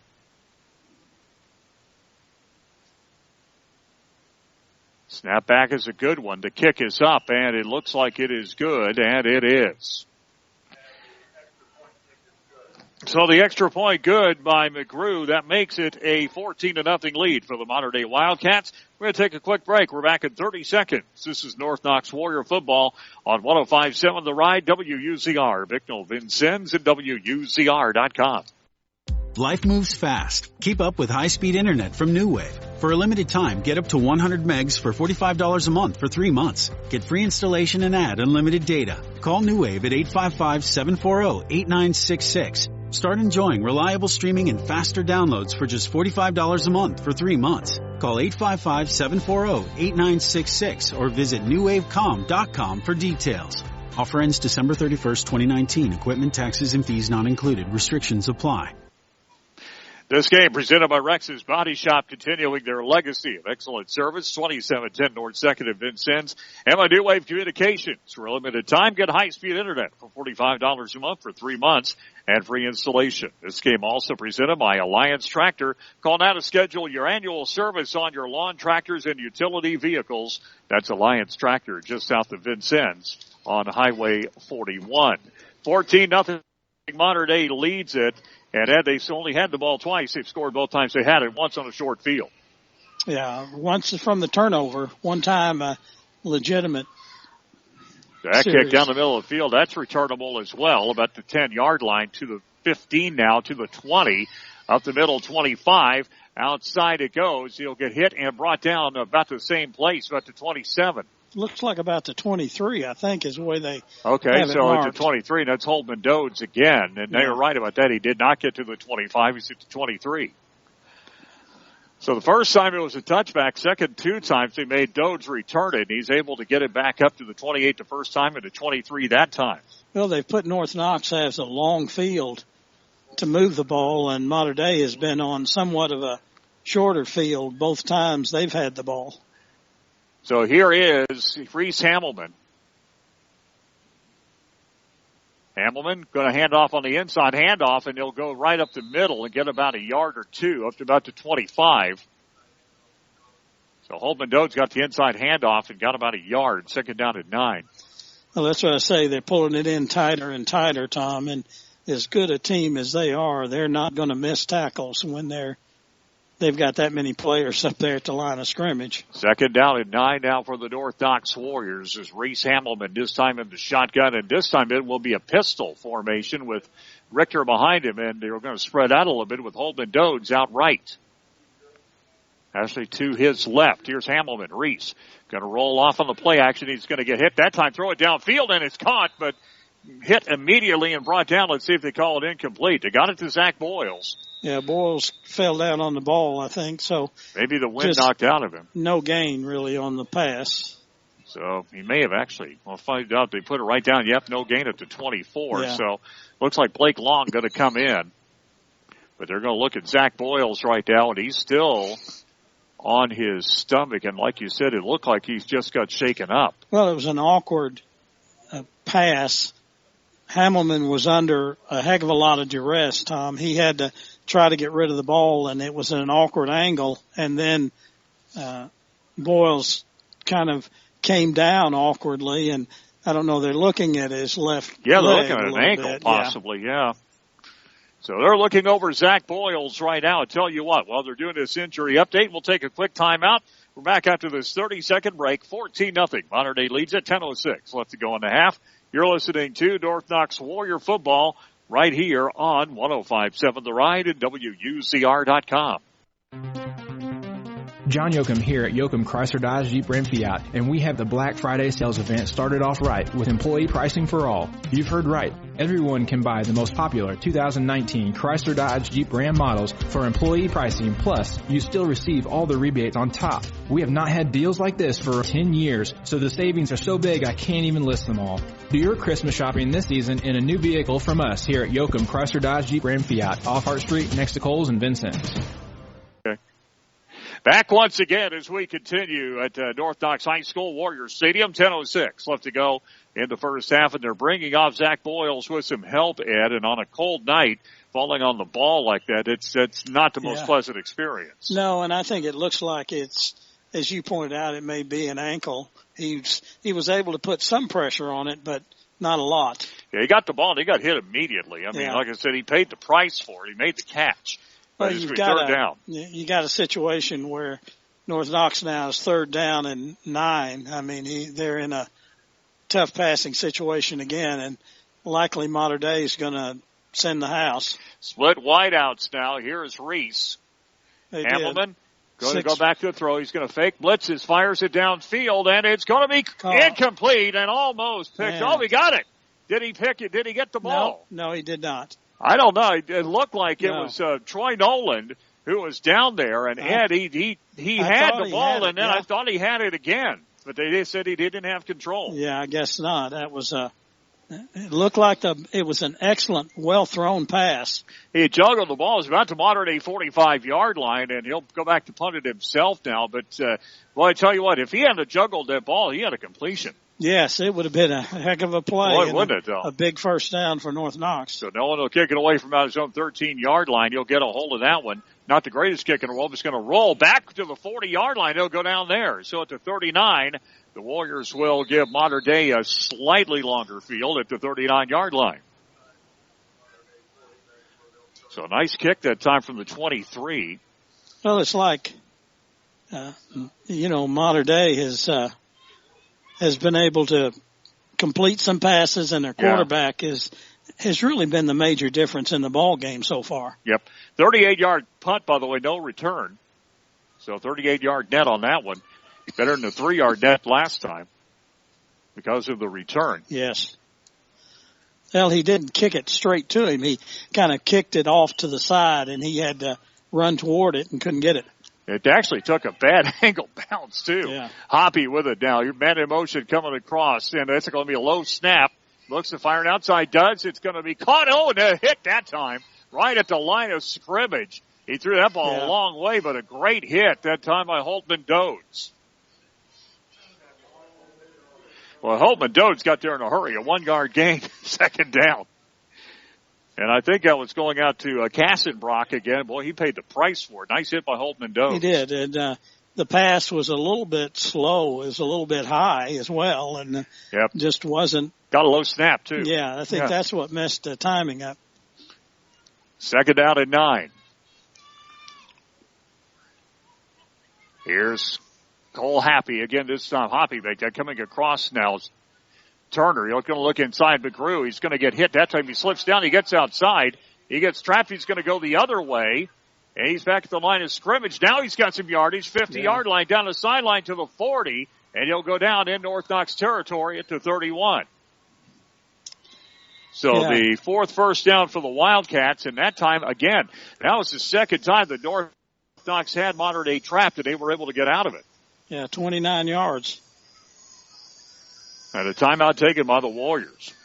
So North Knox going to talk it over with 8:32 left to go in the half. 14-0 Mater Dei leads it. We're back after this 30-second break. You're listening to North Knox Warrior Football on 105.7 The Ride at WUZR.com. Farming is a tough business that requires tough equipment. That goes for your irrigation system as well, which is why an irrigation system from Ileana Irrigation, your local Rainkey dealer, is built to be durable and reliable. High-strength steel, superior engineering, and an industry-leading 10-year warranty on gearboxes. That is what a Rainkey irrigation system is made of. Give the irrigation professionals at Ileana Irrigation a call today to find out just how tough they really are. Rainkey, more right than rain. And Ileana Irrigation, your local irrigation experts. North Knox, I think, needed a timeout to kind of regroup the troops. They need to stop the bleeding a little bit, Ed, because North Knox on 2 occasions had the Mater Dei player Hoppy on 1 occasion, McGrew on that one dead to rights, and they were able to escape almost like a magician and got big yardage.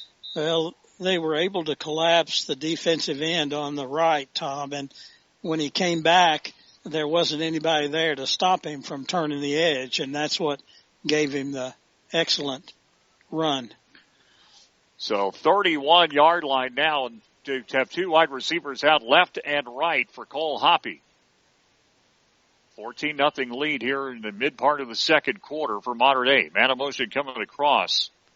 Back to throw. He's going to look for him. He's going to fire it long downfield. And it's incomplete. He had to go up for that one, maybe a little bit overthrown. It'll be 2nd down. It's really nice coverage by North Knox, too. Yeah, he a little bit overthrown, too. He had to get it into a very tight window for look like Eli McDermott. Yeah, but I think part of that was because North Knox had such a good pass coverage on him. Yeah, he had to have a perfect pass to get it in there, just not quite perfect. 2nd down and 10. So he took, according to head coach of North Knox, Josh Chambers, they had to, take some shots, or they would take some shots downfield, and that time they did. That's the second one. Here's the play action fake out left. Same thing. He's going to get hit that time, get away from Nolan. At the 30-yard line, he's going to go down right about the 25 to the 24. So again, Bo Nolan had a shot at him that time. It couldn't bring him down. Yeah. Third down. Hoppy does a nice job. He rolls out there. If it's not open, he takes off, Tom, and I'm telling you, he can move. He is very quick and elusive. 3rd down and about 3, maybe 2 actually. Call it 3rd down and 2. Ball sitting up at the 24. So North Knox had 2 or 3 chances to get at him, but boy, they are elusive and able to get away. It hasn't been a problem with North Knox's game planning. It's just been a problem with execution. 3rd down. Hands off McGrew. Gets outside. He's going to get hit, and he's going to twist his way forward for the 1st down at the 20, down to about the 19. 5th first down for the Wildcats, 3rd time in the red zone. So the ball will be set up about to the 18, actually the 18-yard line. 1st and 10 right there. So back to the red zone go the Wildcats for the 3rd time. 7.5 minutes left to go in the half. 14-0. Mater Dei leads. So at the 18-yard line, here's Hoppy. Hoppy up the outside. Cole Hoppy hits it to McGrew. He's going to fall forward about the 15 to about the 14. He got about 4 on that one. I'd say he got, about 5, looks like. Yeah, that's exactly what they're going to give him. 2nd down and 5. And boy, it didn't look like much at it. It just looked like a straight scramble play up the middle. Nice movement by the Mater Dei line. Well, they're just, like I say, they're very methodical, and they rely on those 2 key athletes for them, McGrew and Hoppy, to make plays, and they do. 2nd down and 5. Here's Hoppy. Back to roll. He's going to roll outside. Get hit that time. 1st down out of bounds. He'll go down about the 8-yard line. So 1st and goal right there. So Cole Hoppy is the 6th first down for Mater Dei at the 8-yard line. So clock stops at 6:34. About the 6. And that's exactly where it is. 6-yard line. 1st and goal right there. 14-0. Mater Dei leads at 6:34 left to go in the first half of play.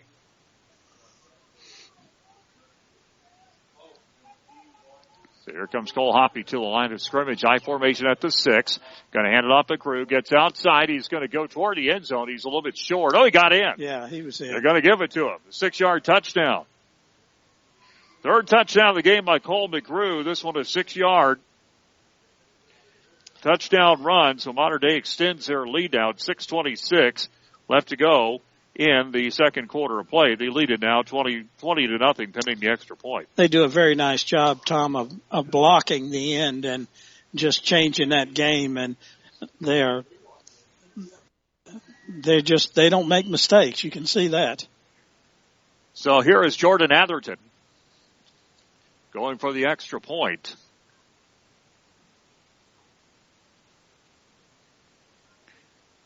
And the snap is a little high. The kick is up in the air, though, and the kick looks like it's way good, and is. So the extra point is good, and so that will make it 21-0. Mater Dei leads it now with 6:26 left to go in the 3rd period. A first half of play make that. We're back after this 30-second break. This is North Knox Warrior football right here on 105.7 The Ride and WUZR.com. A well-known Bicknell dentist is back and ready to serve you. Dr. Stephen K. Williams is accepting new and return patients at his office on State Road 67 in Bicknell. Dr. Williams wants to help you have your best smile. With decades of experience, he will help you just like he's helped me. I'm proud to call Dr. Stephen Williams my dentist and hope you will too. Dr. Stephen Williams back in Bicknell and waiting to serve you. Call 812-735-2020. 3rd time to kick it away for the Mater Dei Wildcats as they will set it up, leading at 21-0. 6:26 left to go in the first half. And this is turning out to be very much like that game that Linton played. The only difference is Linton turned the ball over quite a bit. North Knox has only done it once. Yeah, Mater Dei has done an excellent job. They are doing just what they have to do, and they're doing it in a very steady and methodical fashion. Yeah, that's what I was about to say, almost machine-like. I mean, it's well, just they have no like. weakness in their game, as you can see. So the kick is right down the side. It's going to be Doge about the 10-yard line. Going to pick it up at the 10, 15, 20, 25, 30. He'll go forward now up to about the 30-yard line. So a nice run back by Holtman Doge. He'll take it up to the 30. Warriors will have it right there. About the 29. Actually, Matt Urbane took that one. So Matt Urbane took that one up to about the 29-yard line. So 6:19 left to go in the first half. Mater Dei leading at 21-0 and looking very much at like the number 4 team in the state. Oh, they are. And, Tom, this is where North Knox is going to have to kind of get their game plan opened up a little bit and move the ball down the field in a little bit bigger chunks maybe. They're going tight again, this one first down. So tight formation. Hand off Richter. Cole pushes up again. This time he's going to get about 5 yards up to the 35. So the Warriors push it forward again. Just going to that straight interior dive play that they've been doing all game. That time they got 5 on it. 2nd down and 5. So we'll see if the Warriors now, being down by 3 scores, 6 minutes left to go in the half. Let's see what they do. Well, Mater Dei, North Knox is doing a great job because Mater Dei has 9 players. Look at them, Tom. Yeah. 9 players up there on the line of scrimmage. 10 in the box right now. And here's the ball outside. Holtman Dode's got some yardage. He's got it to the 35 in a fumble. And Mater Dei's going to fall on it. Back about the 36-yard line. So Holtman Dode's had it. And he had some good yardage, and he's heading out to about the 40-yard line, but then Mater Dei is able to fall on it, and they got the second fumble of the game. Yeah, and they get great field position, too.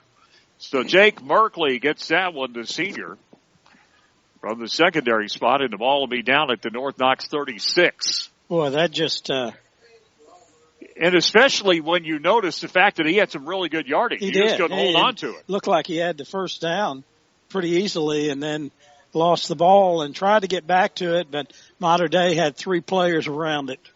And it wasn't actually a hit. He just lost the ball. Yeah, it was. And it could be a little bit of the cold. Here's Cole Hoppy. Man in motion coming across. He's going to get the football. The jet sweep up the middle to the 35. He'll go down about the 27-yard line fumble, and the Warriors get it. I don't know. The Warriors, I think, got it back. They did. Yes, they did. And guess who recovered it? Holtman Dodes, the man who lost it. You want to talk about a very good play yet. Holtman Dodes lost the fumble on the last play. He got it back for him on this play. So the Warriors will get it back at the 28. So first turnover for the Wildcats. The Warriors get it back. And Tom, that is a Quest turnover. Turn over your injury rehabilitation to Dr. Terry Fenwick at Quest Orthopedics. Get answers, get results, get Quest. Warriors get it back now on the turnover themselves at the 28. Here's Rhys Hamilton. Hands it off outside Richter. Cole's got some yardage and a 30-yard line, and he's going to go down about the 32. So he got about 3, maybe 4. We'll see where they put it down. They're going to get more than that, Ed, about maybe a 4 or 5 yard gain. 2nd down. Warriors, Ed, I'll tell you this. Warriors are doing a great job on first down. It's not really fancy. It's not really sexy, but they're getting 4 and 5 yards every time almost on first down. Well, they cannot afford any more of those Quest Orthopedic turnovers. Yeah, I tell you, that's the truth. Ain't that? Here's Rhys. 2nd down. Rhys going to hand off on the inside. Nice pass. Nice play at time. It's going to be a jump cut early, about a 2 yard short of the first down as they go straight ahead. That's Holtman Dodes. He's about 3rd down and about 1, maybe a little over 1. 3rd down and a long 1 for the Warriors at the 37-yard line. This is a critical down, Tom. They need this first. Yep.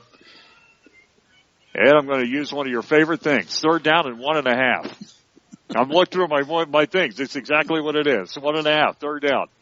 It's going to be Rhys. Hamilton pushes forward himself. He's going to get hit and stacked up. He's maybe close. Short. I don't know. I don't know where the spit. I tell you, I thought he was short. We'll find out where it is. The spot shows him no gain, Tom. 4th down. So it'll be 4th down and 2. Now the Warriors have a choice to make here. I think you go for it. Well, they're down 21-0. 3:54 left to go in the half. So if you're going to gamble, this is the time to do it. And it looks like they are. Well, you give it back to them, and every time they've had it, they've scored.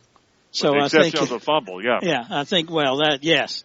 But if you can keep it from them, then that gives you somewhat of a momentum. They're exactly where they were before. 4th down and about 1.5. This is a big play. Here's Rhys. Hamilton hands it off Richter. Cole, 1st down and more. He's going to go to the 40 to the 41. He just did what's been working before, Ed, right up the middle with Cole Richter, and he got the 1st down. 3:25 left to go. They'll move the clock as soon as they move the sticks. At the 41, the Warriors have it. They're down 21-0, 3:23 left to go in the half. The Warriors have completed one pass, and that went for no gain. Two, actually, with Troy Nolan, yeah. So, no passes. Here's the ball outside. It's going to be Dodes holding it up the middle. Got the wall, 45-yard line, 50, 45, 40, 35 down the sideline, out of bounds at the 30-yard line. Actually going to put him out at the modern day 34. Big play run to Tomo Holtman Dodes on the left side of the line. That was a great run to Tomo Holtman Dodes behind that big left side that North Knox had. 25 yards. They'll put it down at the modern day 34. Warriors in business. 3 minutes left to go in the first half of play. Trying to get one score back if they can. They're down 21-0 right now. Here's Rhys Hamilton. Rhys. Going to keep it himself up the middle. Gets by one man, 35-yard line, down to the 30 to the 25. So a nice run by Rhys Hamilton. He got about 9 on that one. And the Warriors' run game, Ed, starting to get a shot of adrenaline. Well, that's good that the way you're getting Rhys Hamilton into the game too. He's that extra runner. 25-yard line, 2nd down and 1. Warriors got 9 on that one. Here's Rhys. Rhys Hamilton, 2nd down. Man in motion coming across Holtman. Up the middle, Richter. Cole, not that time. They're going to stack him up right at the line of scrimmage, maybe even lost a yard. Yeah, I'd say he lost. Looks like they give him to the line of scrimmage. So 3rd down and 1. They were waiting for him that time, Ed. That same play didn't work. 3rd down and 1. More and more, Tom, they're tightening up there at the line of scrimmage because North Knox hasn't shown the ability to throw it, so they don't have to worry too much about that. 3rd down, handoff. It's going to go to Cole Richter. He's got the yardage outside. He's going to get hit. He's stripped down. Yeah. Right about a yard short. So it'll be 4th down. To give him about a half a yard, it'll be 4th down and a full 1 yard. And I think he had the 1st down if he hadn't slipped. Well, there was also 3 modern-day players in front of him. Well, if he would have kept his momentum, I think he had the 1st down, but he just kind of the turf got him a little bit, and modern day didn't help. 4th down coming up. Hand off inside to Richter. Cole going to go forward. It's going to be very, very close. No, he didn't make it, I don't believe. So they're going to go down about the 25-yard line, and it will be about a half a yard short. So the Warriors started over on downs. It was good effort, but modern day just too many people at the spot. He got 1 yard, Ed, but he came up about half a yard short. Yeah. So Modern Day will get it at the 25. 1:29 left to go in the half. Modern Day leading at 21-0. He will get the ball, by the way, at the beginning of the 3rd period. So here's Cole Hoppy. Hoppy going to run outside. He's going to get away from one man, 30-yard line, 35. He'll go out of bounds about a yard short, maybe 2. That's a 34. So he'll go out of bounds at the 34, about a yard and a half short. So the ball will be set up right there. And with the kicker they have, Ed, you wonder if they may not be looking at a field goal possibly here late. 1:20 left to go in the half. Ball still at the 34. Well, as successful as they've been, all but the one possession, I'd say they're looking to score. So here's Hoppy's shotgun. They're doing their 2-minute drill here. Cole Hoppy. 3 wide receivers out. McGrew gets it. Instead, not that time. North Knox knocks him back after about a 3-yard loss. 1:12 and counting left to go. It'll be 3rd down and about 4. 1:07 left to go. Nice play by the offensive line of the Warriors. He lost about 2. Yeah, defensive line. They did a good job of penetrating, and there wasn't anywhere to go. 3rd down and 2, so at that time the defensive line stood firm. And they're not worried. They're letting it run now, so. Yeah, they're probably going to just let it go to halftime, it looks like. They still got to get at least one play off. They may take a delay of game or a timeout. They got the play, and they're going to pass it. 5 seconds left to go. They got to hurry, though. Here's Hoppy. They do get it off, or do they? No, they don't. They were going to hand it off, too. They did not get it off. Delay of game. Or did they get a timeout? Timeout. They got the timeout. So I thought maybe a delay of game. Instead, they got the TO. First timeout for Modern Day. 33.4 seconds left to go in the half. Modern Day leads 21-0 back after this 30-second break. This is Warrior Football on 105.7 The Ride at WUZR.com. Hey everyone, this is Randy Hamilton of Hamilton Decal. Here at Laid Back Acres, located smack dab in the middle of Warrior Country, we're all Warrior strong. DeKalb and Asgrow seeds, with their proven yield potential and unbeatable disease packages, are great teammates for all your acres. Good luck this year to all our athletes. Hamilton DeKalb is a proud supporter of North Knox High School and Warriors athletics. See you at the game, Warrior fans. It's victory time. 21-0 to score. 33 seconds left to go in the half. And again, Modern Day will get the ball beginning of the third period. But Ed, it seems like just like the season, North Knox kind of gets its feet underneath them. And then after that, it's kind of like they start to play better. And we've seen that again here tonight. He just got down early. But we'll see what kind of play. I mean, you never know. They could throw it and go for one. Split formation, very tight otherwise. So you're going to hand it off outside, and not that time again. Lost a yard. What a play by the middle of the line. North Knox, Ethan Haig brought him down, and that'll get us to halftime, I would believe. Unless North Knox calls a timeout. I don't think they would. It's going to be third down. Why would they you did not? Call a timeout. Why wouldn't you? They did. So the Warriors will take a timeout. One timeout left. It's 18 seconds left to go. The ball's going to be third down. And maybe about 3 or 4. They get back to the line of scrimmage on that one, I think. We'll keep it here. So I added our fourth down. My apologies. So they kick it away. So I thought it was a 3. I saw a 3 up there. So it is fourth down. I know that's a long way over there on the other side of the field, Tom. Fourth down at 3. Who was your first grade teacher? I don't know. Well, I remember her name. Her name was Sharon Stute. I'm sure she'll remember you too. From Alquina Elementary, about 8 miles outside of Connorsville, Indiana. So. You had trouble with numbers. Fourth down, they'll kick it away. First punt of the game for Modern Day. They're lined up to kick it away. Calvin Stratman will be their punter, it looks like. Well, this could give North Knox an opportunity, Tom, to... Actually, no, it isn't either. It's McDermott. To get a big return here and maybe score. So they'll look to kick it away, and they will. Not a very long kick. Not a real great kick. Get out of the way. Don't get hit. Yeah, I know. I thought the same thing. Oh, man. Levi Bunty was there, and one time it actually hit him, and it turned it over. 7.9 seconds left in the half. The Warriors will have it at the 47. They've got a chance for one big play here. Let's see what they can do. Actually, not at the 47. They go back to the 41. 41, yeah. So. But that's still good. So the Warriors will have it. Well, Modern Day obviously will be in some type of a prevent defense. They're not going to give up any long pass. They'll have people plenty deep. North Knox has punted it twice. Yeah. Looks like they've got 4 defensive backs. They're going to go straight at the middle. Looks like they're just going to go tight. Yeah. Rhys Hamilton. We'll see what they do. And in motion, Dodes. Hamilton pitches it outside. Holtman going to look back to throw. Halfback option. Throws it downfield, and it is going to be, I believe, intercepted. Nope, it's incomplete. They dropped it. So 0.5 of a second, Ed. They still got another play. Yeah.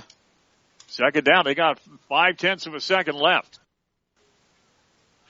And Holden Dodes tried an option pass that time and double covered down there, but the Warrior player, I didn't see who was there at that time, had a kind of a split chance of getting it. Well, he threw it just a little bit short of. He was trying to go toward the pylon at the corner of the end zone, really that direction, and it just wasn't quite long enough for him. Second down now. They got one more shot at it. 0.5 of a second left at halftime. They're going to hand it off inside. Now, actually, it's going to be up the middle of the field and down to the 44-yard line. So they almost sneaked one through that time with Holtman and Dodes, but that'll be the end of the half. So first down for the Warriors on the final play of the half and the score. 21-0. Modern Day leads it. We're back after this 2-minute break. You're listening to North Knox Warrior Football right here on 105.7 The Ride and WUZR.com. John Yoakum here at Yoakum Chrysler Dodge Jeep Ram Fiat, and we have the Black Friday sales event started off right with employee pricing for all. You've heard right. Everyone can buy the most popular 2019 Chrysler Dodge Jeep Ram models for employee pricing, plus you still receive all the rebates on top. We have not had deals like this for 10 years, so the savings are so big I can't even list them all. Do your Christmas shopping this season in a new vehicle from us here at Yoakum Chrysler Dodge Jeep Ram Fiat, off Hart Street next to Kohl's and Vincent's. Times will continue to change, and life's pace may even increase. But Duesterberg Frederick Funeral Home and Wampler Shaw Chapel continues to serve the community since 1830 with 2 locations. Both funeral homes are locally owned with services to meet the needs of families of all faiths in a caring, traditional way. Duesterberg Frederick Funeral Home at 6th and Vigo Street in Vincennes and Wampler Shaw Chapel, 118 Washington in Bicknell, proud to support our area youth sports programs. Have a shoulder or knee bothering you? Hurting when you exercise or participate in sports? Painful when you're on the job or working around the house? Many shoulder and knee problems are treated with simple rehab. But when surgery is necessary, Dr. Terry Fenwick provides the latest outpatient arthroscopic techniques to reduce pain and recovery time so you can return to your work and activities faster. Don't let shoulder or knee pain get you down any longer. See Dr. Fenwick, a leader in sports medicine. Get answers, get results, get Quest Orthopedics on Willow Street in Vincennes. Rex's Body Shop has heard it all. The car in front of me failed to get out of the way. That dumb deer didn't cross at the deer crossing sign. I could have swore the light was green. But the reason you need auto body repair doesn't matter to Rex's Body Shop. What matters is they make your car like new and the process easy for you. Rex's Body Shop, continuing their legacy of excellent service, 2710 North 2nd Street in Vincennes. Bring your Rex to Rex. Back once again here at Warrior Stadium, and to score at halftime, 7-0. Modern Day, actually 21-0. Make that Modern Day Wildcats lead it.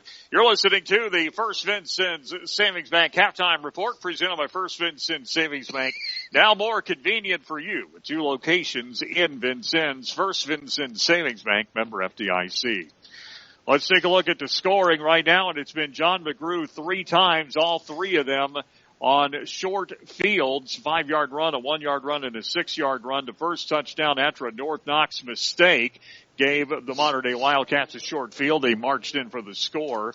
And the second time, about a 60-yard drive that ended up with that 1-yard run.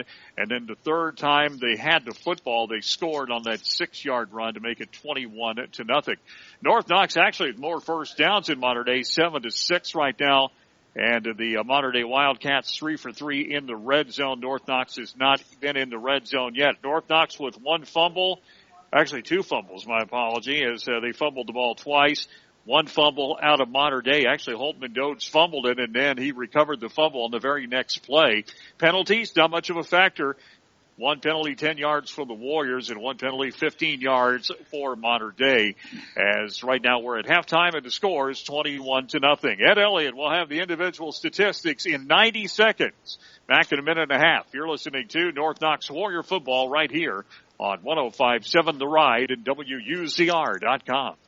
Guardian Angel Home Health Care and Guardian Angel Personal Services in Bicknell is the hometown healthcare team you can always count on. As a local family-owned and operated healthcare facility, Guardian Angel takes great pride in serving you, your family, and friends. Guardian Angel Home Health Care and Guardian Angel Personal Services supports local organizations and events, businesses, schools, and youth sports. Guardian Angel Home Health Care and Guardian Angel Personal Services, where your care is their business. Have a great season, North Knox Warriors.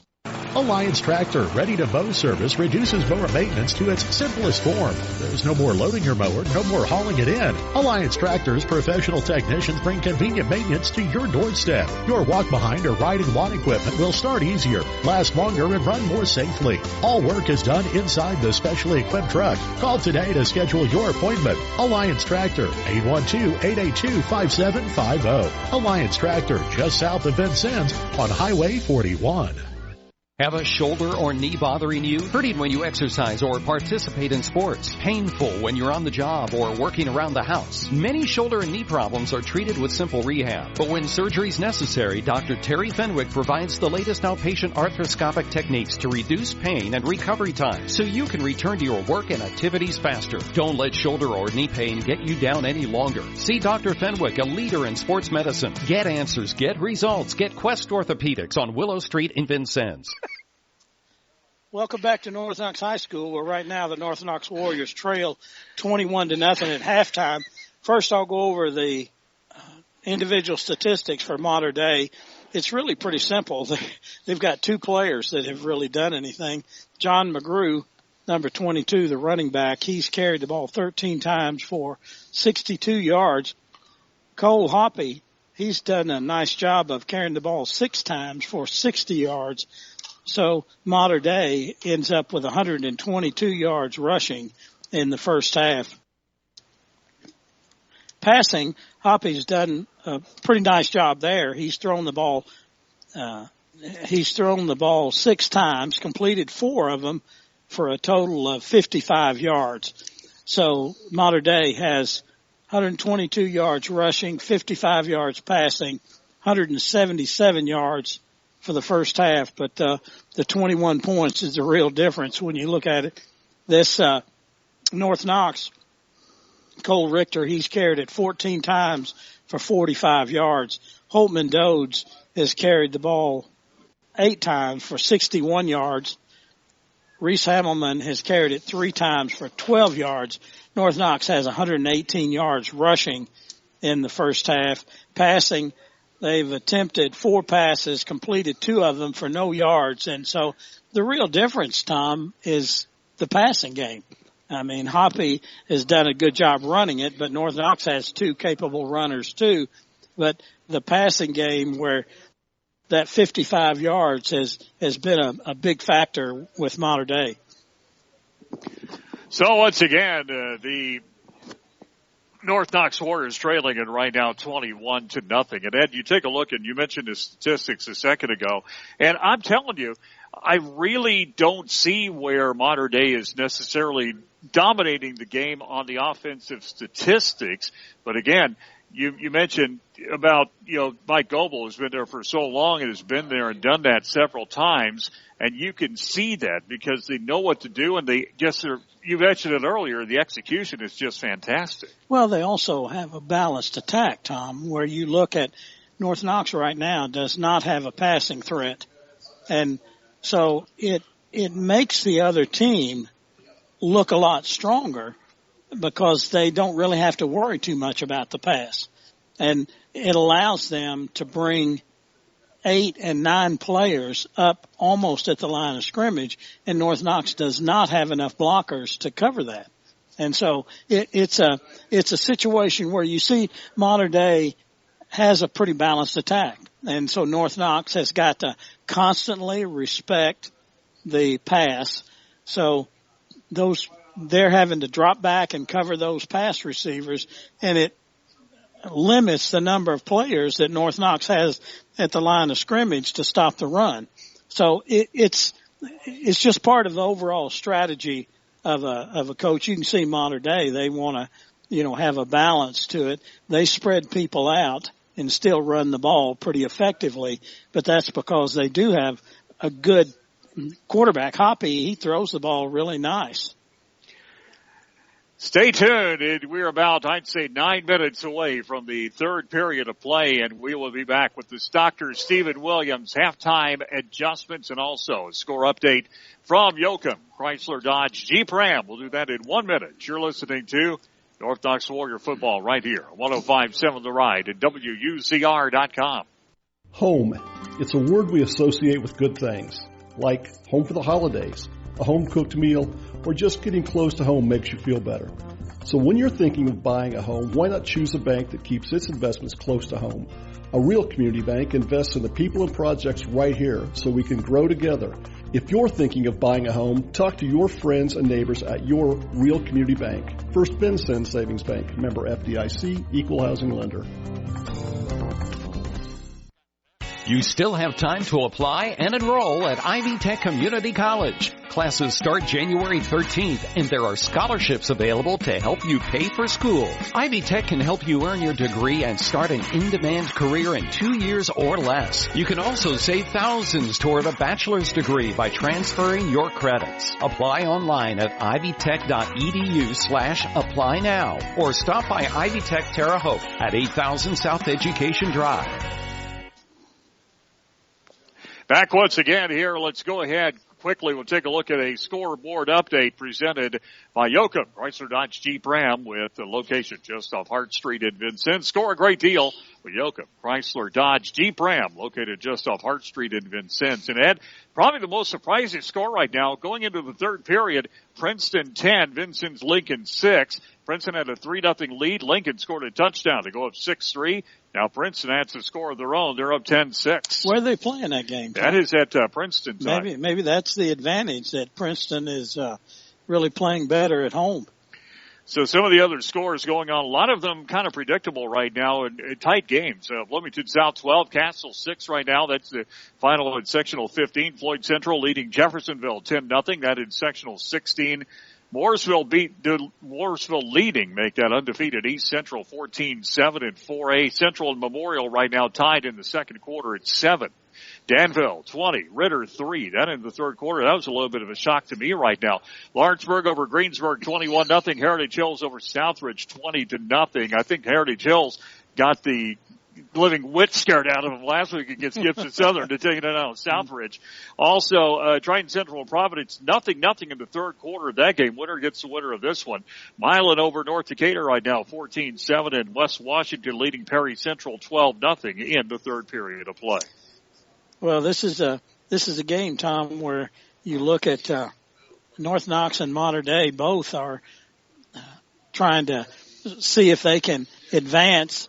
And both of them are pretty sound football teams. And I don't think Mater Dei looked past North Knox. They came out. Yeah. You can tell they were really ready. They have a good kicking game as well, Tom. That's another aspect of Mater Dei's game that's pretty impressive. You know, one thing it's kind of telling. I read a little bit in the Courier and Press after they beat Linton. One of the Mater Dei players said, North Knox is a good team, but we'll have a game plan to be ready for them. And so that shows you, if anything else, there was kind of a level of respect there. Yeah, no, I don't think there's any question about that. You look at what North Knox has been able to do this season, and you've got to give them respect. So right now, let's go ahead and get to the Dr. Stephen Williams halftime adjustments. It's presented by Dr. Stephen Williams, now back in business and accepting new patients. Dr. Stephen Williams set up right now on Highway 67 in Bicknell. Give them a call today to set up your appointment with Dr. Stephen Williams. Again, dental practice back in Bicknell. And let's go ahead and take a look at your adjustments, Ed, right now. Probably a few things on your mind, and one of the big ones you think, I know you said this today, you said it for probably the last 3 or 4 years, is try to open up the offense. Yeah, I think you see the difference in the game really is pass. I think North Knox has got to come out and have a little bit of a passing game and to loosen up Mater Dei, and that will open up lanes for the runners. So North Knox has got to come out and establish not a long passing game, but an intermediate passing game. And we've seen them do it. Yeah, that 6 to 10 yard game. Now, it could very well be that they scouted Mater Dei and they just don't feel like that they can pass against them. But I think it's going to be necessary for them to get back into the game. Well, you got to release some pressure, Ed, and right now their running attack, even with the stacks that they've seen, has been rather successful. I mean, they have run the ball. I mean, they've got 7 first downs right now, and so. But they just don't have any touchdowns. Yeah, they've averaged about 5 yards a run, but once they get inside, like the Mater Dei, like I said, they've been in Mater Dei territory about 2 or 3 times, but they haven't got it any further than about the 40, 35 yard line. And so they're, again, Ed, you're right about that. I think they have to be able to open things up a bit. Well, you look at, Mater Dei or any team, when you start shortening the field, your defense can play a little bit tight to the line of scrimmage. And we've seen Mater Dei, what they've done, they've gone with 4 down linemen and 5 linebackers. And they will blitz even one or two of those linebackers, and they'll shift over and they'll attack the gaps with their defensive linemen because they know they've got backup coverage with those linebackers. So it just makes it so tough for the offensive line to get their blocks. Well, one thing North Knox has done, Ed, and that is they've been able to play defensively better. And Ed, the defense, I don't think the game plan especially has not been a problem because North Knox has had a few cases where they've had these kids from Modern Day backed up. They just couldn't hit the finishing blow, and they were able to kind of do a Houdini act and get away. Well, and I go back to what I said earlier, Tom. The passing game for Modern Day is there, and our defensive backs are dropping back. And some of them have done a great job of making some tackles at the line of scrimmage in past games this season. But tonight, they've got to cover those pass receivers deep because Hoppy has the ability to throw that ball for 25, 30, even 40 yards and hit a receiver.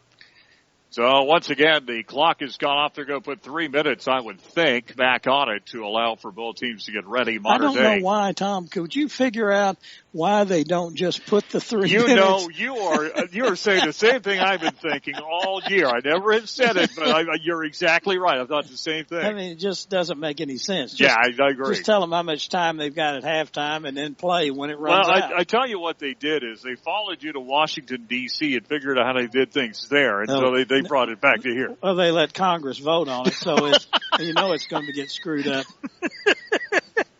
Of course, if anybody doesn't know, we're talking about Ed Elliott spent 2 years in the Department of Labor in Washington, D.C. and learned all the ins and outs of Washington while he was there. Well, they would never get it done anyway. They would have to have hearings for 3 years before they could come up with any kind of idea. By the way, I want to send a shout-out to former North Knox head coach Sean McDowell. He stayed on the staff as a consultant and an assistant coach for them. And so I wanted to give a shout-out because, again, I believe, was responsible for setting the foundation of the recent renaissance we've seen in North Knox football, and I have to give him a lot of credit for that. Well, they've done a good job, and he did a good job when he was the head coach, and now Josh Chambers is doing, I think, an outstanding job as well. Yeah, we're kind of building on that foundation, but Ed, you remember back when we very first began, back in 2003, 2004, this program was in dire straits, and then Coach McDowell came in and started the turnaround of not just the football team, but the football culture around here, and for the most part, we've seen that turnaround ever since. And they've had some programs from a young age. Yeah, that's the other thing, too, yeah. The young kids playing football at a younger age, and I think in some respects, Tom, football has been under attack for the. Oh yeah, I agree. In many respects, I agree. And it takes a special kind of kid to go out there, and it's physically demanding. It's at times punishing. It can be very difficult, and there are injuries, but there are injuries in every sport. It just seems like magnified when people jump on the aspect of it with high school football. Is there anything in the world that's more unselfish than being an offensive lineman? That's probably close. Other than, I think that maybe the center is the one that gets the least. Well, at least the center gets to touch the football. He does, but anything that goes wrong behind him, he gets credit for it. Well, the only player on the offensive line, the only time they ever get to touch the football is if they're falling on a fumble. So I'm telling you, that's kind of that's a tough gig. But I tell you what, over the years, I take my hat off to all the guys over the years who have played line and, who have given themselves to help other people look good. Yeah. So they had a little meeting out here in the middle of the field with two of the players, one from North Knox and one from Modern Day. I don't know why, man. I think the game's been pretty clean. I don't know what they were talking about. Whether they told them what the toss was to start the game, they thought they couldn't remember.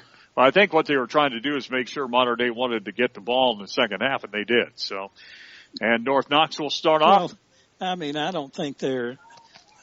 You would really think they'd have to go out and make a decision about that? Well, I don't know. Like I said, they're accommodating you being in Washington. Well, maybe they're a religious school, so maybe they were wanting to just feel sorry for North Knox and give them the ball back. Well, the ball, North Knox going to kick it away. They're going to be going from right to left, modern day from left to right. 21-0. Wildcats lead it here at Warrior Stadium. 12 minutes on the clock, ready for the third period. We don't see an onside kick here, do we? I don't think so. Okay. I don't think they want to give him a short field, take that chance. I wouldn't think so. Troy Nolan will kick it away.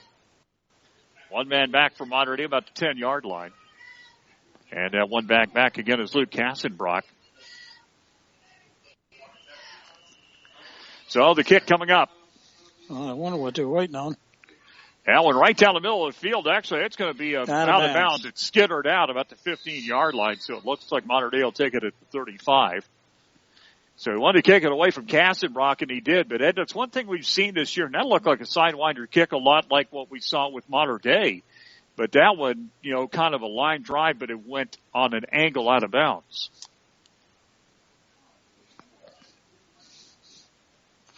So it's the 35-yard line. The Modern Day Wildcats will get it 1st and 10. They had a legal procedure against North Knox. Yeah, that's what it was. Oh, okay, that's what he called. Yeah. Okay, I thought there was something else there he was calling. I couldn't quite figure it out. But so the ball to 35, 1st and 10 right there. So is the ball knocked out of play for the second half. So Modern Day will take it. They lead 21-0. I guess they get the choice of which hash mark they want it on. I don't know. It's right up the middle of the field. It went out on this side. Actually, it went on the, you're right. They took it on the left hash. Yeah, so they're closer to their bench. Here's Hoppy. Hands it off outside. McGrew trying to get outside. He does. 30-yard line, 35. He'll go out of bounds at the 37. And they got about 2 yards. North Knox really had it boxed in that time pretty well. He still got a 2 or 3 out of it. Yeah, McGrew is a pretty quick runner.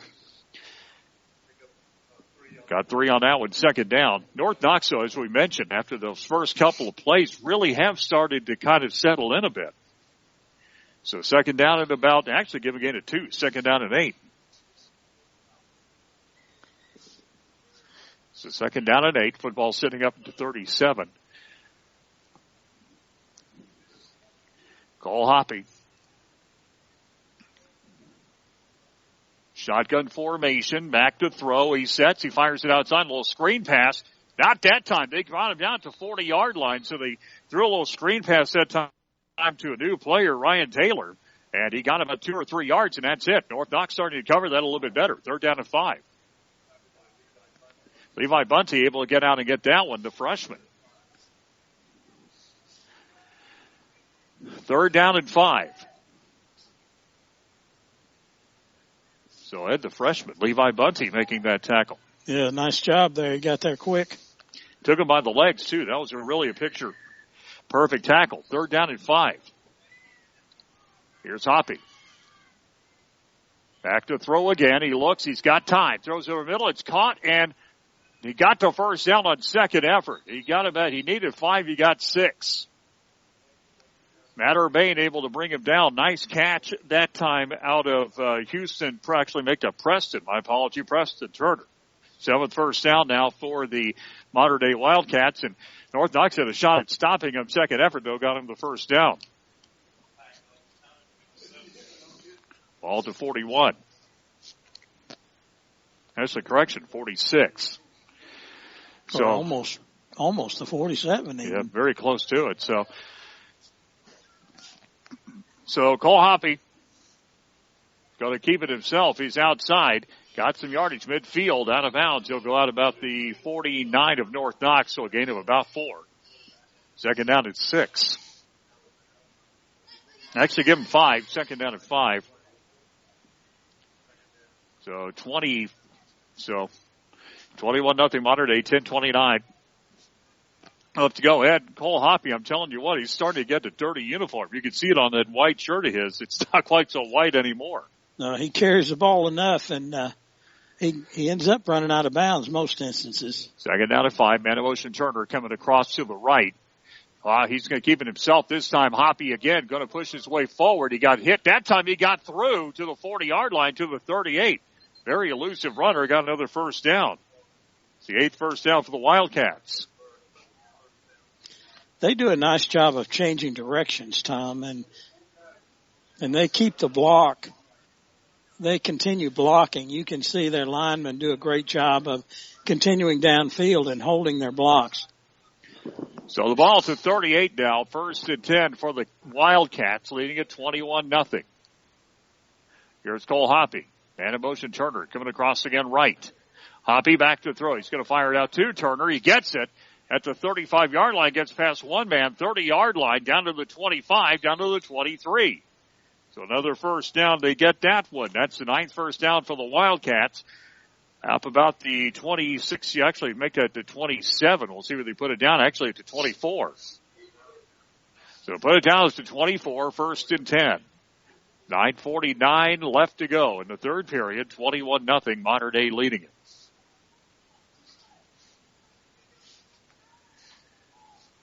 So at the 24-yard line, Cole Hoppy this time back in the shotgun. A groove beside him. So it's going to be up the middle of the line, and it's going to be down about the 21. A 3-yard gain, maybe that to the 20. Give him a 4, be second down at 6.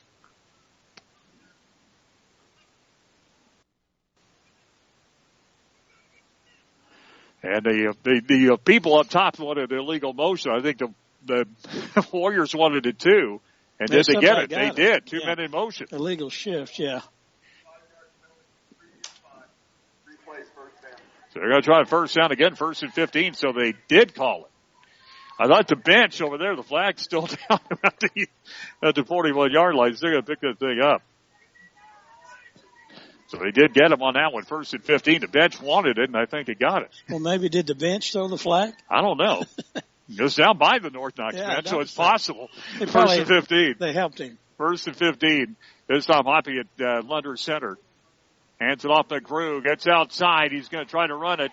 He got the yardage back, and he's going to go out of bounds about 1 yard more. He got 6. It'll be 2nd and 9. So Holden and Dones knocks him out. 2nd down and 9. 9:30 left to go in the third period. Mater Dei still leading at 21-0 in a very methodical manner. Well, they're just able, Tom, so easily to get outside. I mean, the defensive ends for North Knox are just having such a hard time getting deep enough to stop that. 23-yard line now, 2nd down and about 9. Here's Cole Hoppy. Shotgun Hoppy. And in motion, he's going to go back. He's going to look to throw. He's going to fire a little screen pass to the 20, and he'll go down about the 19. So it's going to be 3rd down from there and about 4. 4th time in the red zone now for the Mater Dei Wildcats at the 19. But now a 3rd down and about 4. They got to get to the 15 for the first down.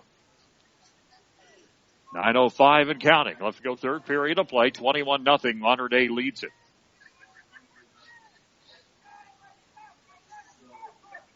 So the Wildcats started their own 35 and just have chewed up clock and chewed up yardage.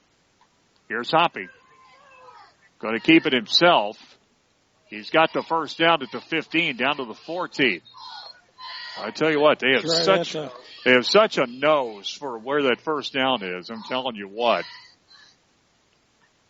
So it looks like they got it. We'll find out if they're going to move it or they're going to mark and measure it possibly. They are going to measure, but I thought he made it, but I couldn't tell where the spot was. They are going to measure it. And it is going to be just short. I can't believe they couldn't see that from. That's about 3 inches short. Yeah, they moved the. It's 4th down. They moved the sticks a foot out onto the field. So it will be about 3 inches short. It's going to be 4th down. So the 4th down in inches at about just on the 15-yard line. They got to get it just past the 15 for the first down. They're going to be very, very methodical with that, just like Mater Dei's been with their offense. It'll be 4th down. Well, this would be one heck of a play if North Knox could stop them. Yeah, I understand that. The ball to 14. So 4th down. They're going to go for it with 4th down at about 3 inches. It would be a 4th down about 3 inches. Yeah, I think they they just soon the clock keep running too. Yep, 8:39 left to go in the third period. They stopped the clock now. Yeah. Now they're going to start again. Yeah, for the measurement. Now they started again. Fourth down. Hoppy going to try a quarterback sneak, I would guess. Fourth down. Yep, that's exactly what he's going to do. He got hit and he got the first down. Yeah. Just line surge, moved it forward about 2 yards. So that'll be the 10th first down now for Mater Dei, fourth in this drive. Ball sitting up about the 12-yard line. 8:24 and counting. Left to go in the third period of play. Hoppy has 1 yard difference in his passing and running yardage. The ball's the 12-yard line. They got the first down on that fourth down conversion. He needed 3 inches. He got about 3 yards. Yeah, I got him with about 82 yards rushing and 83 yards passing. He's done a better job rushing than expected. He's under center now. First down. Got to pitch it outside McGrew at the 10. He's going to hit his offense. He's going to hit his defense at the 10-yard line. He got about 3. Second down at 7. Flag is down. Let's see what this is all about. Flagged out at the end of the play, though, about the 8-yard line. Let's see what they got. So they holding up here in the booth, and it's exactly what it is. Nice call. Well, you look like they had to be. They looked like they were almost dancing right there at the point of attack. So there was a lot of... Third penalty, 30 yards now for Mater Dei. Thanks to our spotter, the one and only Sean McDowell, for doing that. He even got the guy who did it, too. See, that's what happens when you're a former coach. You can pick that stuff out. You two are both former coaches, so. I was not. You can probably tell. All right, here we go. First down at 20. Ball back about the 22-yard line. He's going to throw. Hoppy throws it toward the end zone, and it is caught and a touchdown. That should have been offensive pass interference. Did you see him push off, Tom? So they completed it, no flag down, and so they got Alex Money in the end zone for the touchdown. Nice throw at time from Hoppy, about a 20-yard touchdown throw. Or 22, actually, McCann. So they got the touchdown with 7:45 left to go in the third period. I had a good angle on it. The receiver right at the end extended his arms and gave him the room to catch it. And the extra point is good. That's a tough play where the officials are just wanting to get the ball game over, I guess, because it was pretty obvious from here. 7:45 left to go, and I don't know if you guys saw it or not. I'm looking at the coaching staff, and Coach McDowell is down here shaking his head yes as well. So, but sometimes that little chicken fighting going on, they'll let it go, and they let it go that time. That wasn't a chicken fight. That was a push. I've never seen chickens push. And Mater Dei will kick it away. They lead 28-0. 7:45 left to go in the third. Well, and also as officials too in their defense, you see a team that's as good as Mater Dei is, and you kind of say, well, man, they couldn't have pushed off. So they'll kick it away again. The Warriors are getting it down 28-0. 7:45 left to go in the third period. Well, I think North Knox try to get this ball and get up the field with it and get a score and show that they can play to the level that they have in other games. Well, they haven't. Here's the thing, though, Ed. They haven't been embarrassed. You know, they haven't been outclassed. No. And that's the good thing about it. I mean, you look at it. And they're not here. It's just. Yeah, that's what I'm saying. They're not being outclassed tonight. That's what I meant. Yeah. Well, the Warriors are getting back down 4 scores now. 7:45 left in the third period. On the first pass completion by Hoppy to the end zone. That one right down the middle of the field. It'll go down about the goal line. It'll be taken right there by Jones. 10 to the 15 to the 20. He'll get hit and he'll get through. Now about the 24-yard line. He'll go down there. Pretty good return. And that's Matt Urbane, actually. So Matt Urbane gets it up to about the 24. So Dodes and Urbane both back there that time. Matt Urbane's brought back the last couple. He's got up to the 24.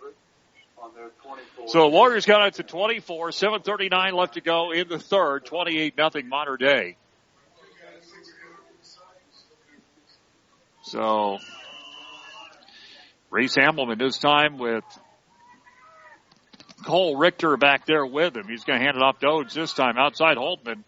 Going to push his way forward, get out of bounds about the line of scrimmage. Maybe about a 2 or 3 yard gain that time, up to about the 29. It's given a gain of 3, 2nd and 7. Clock stop with 7:33 left to go in the third period. Again, Mater Dei leading at 28-0. They scored 1 touchdown in the first quarter, 2 in the second, and 1 here in the third.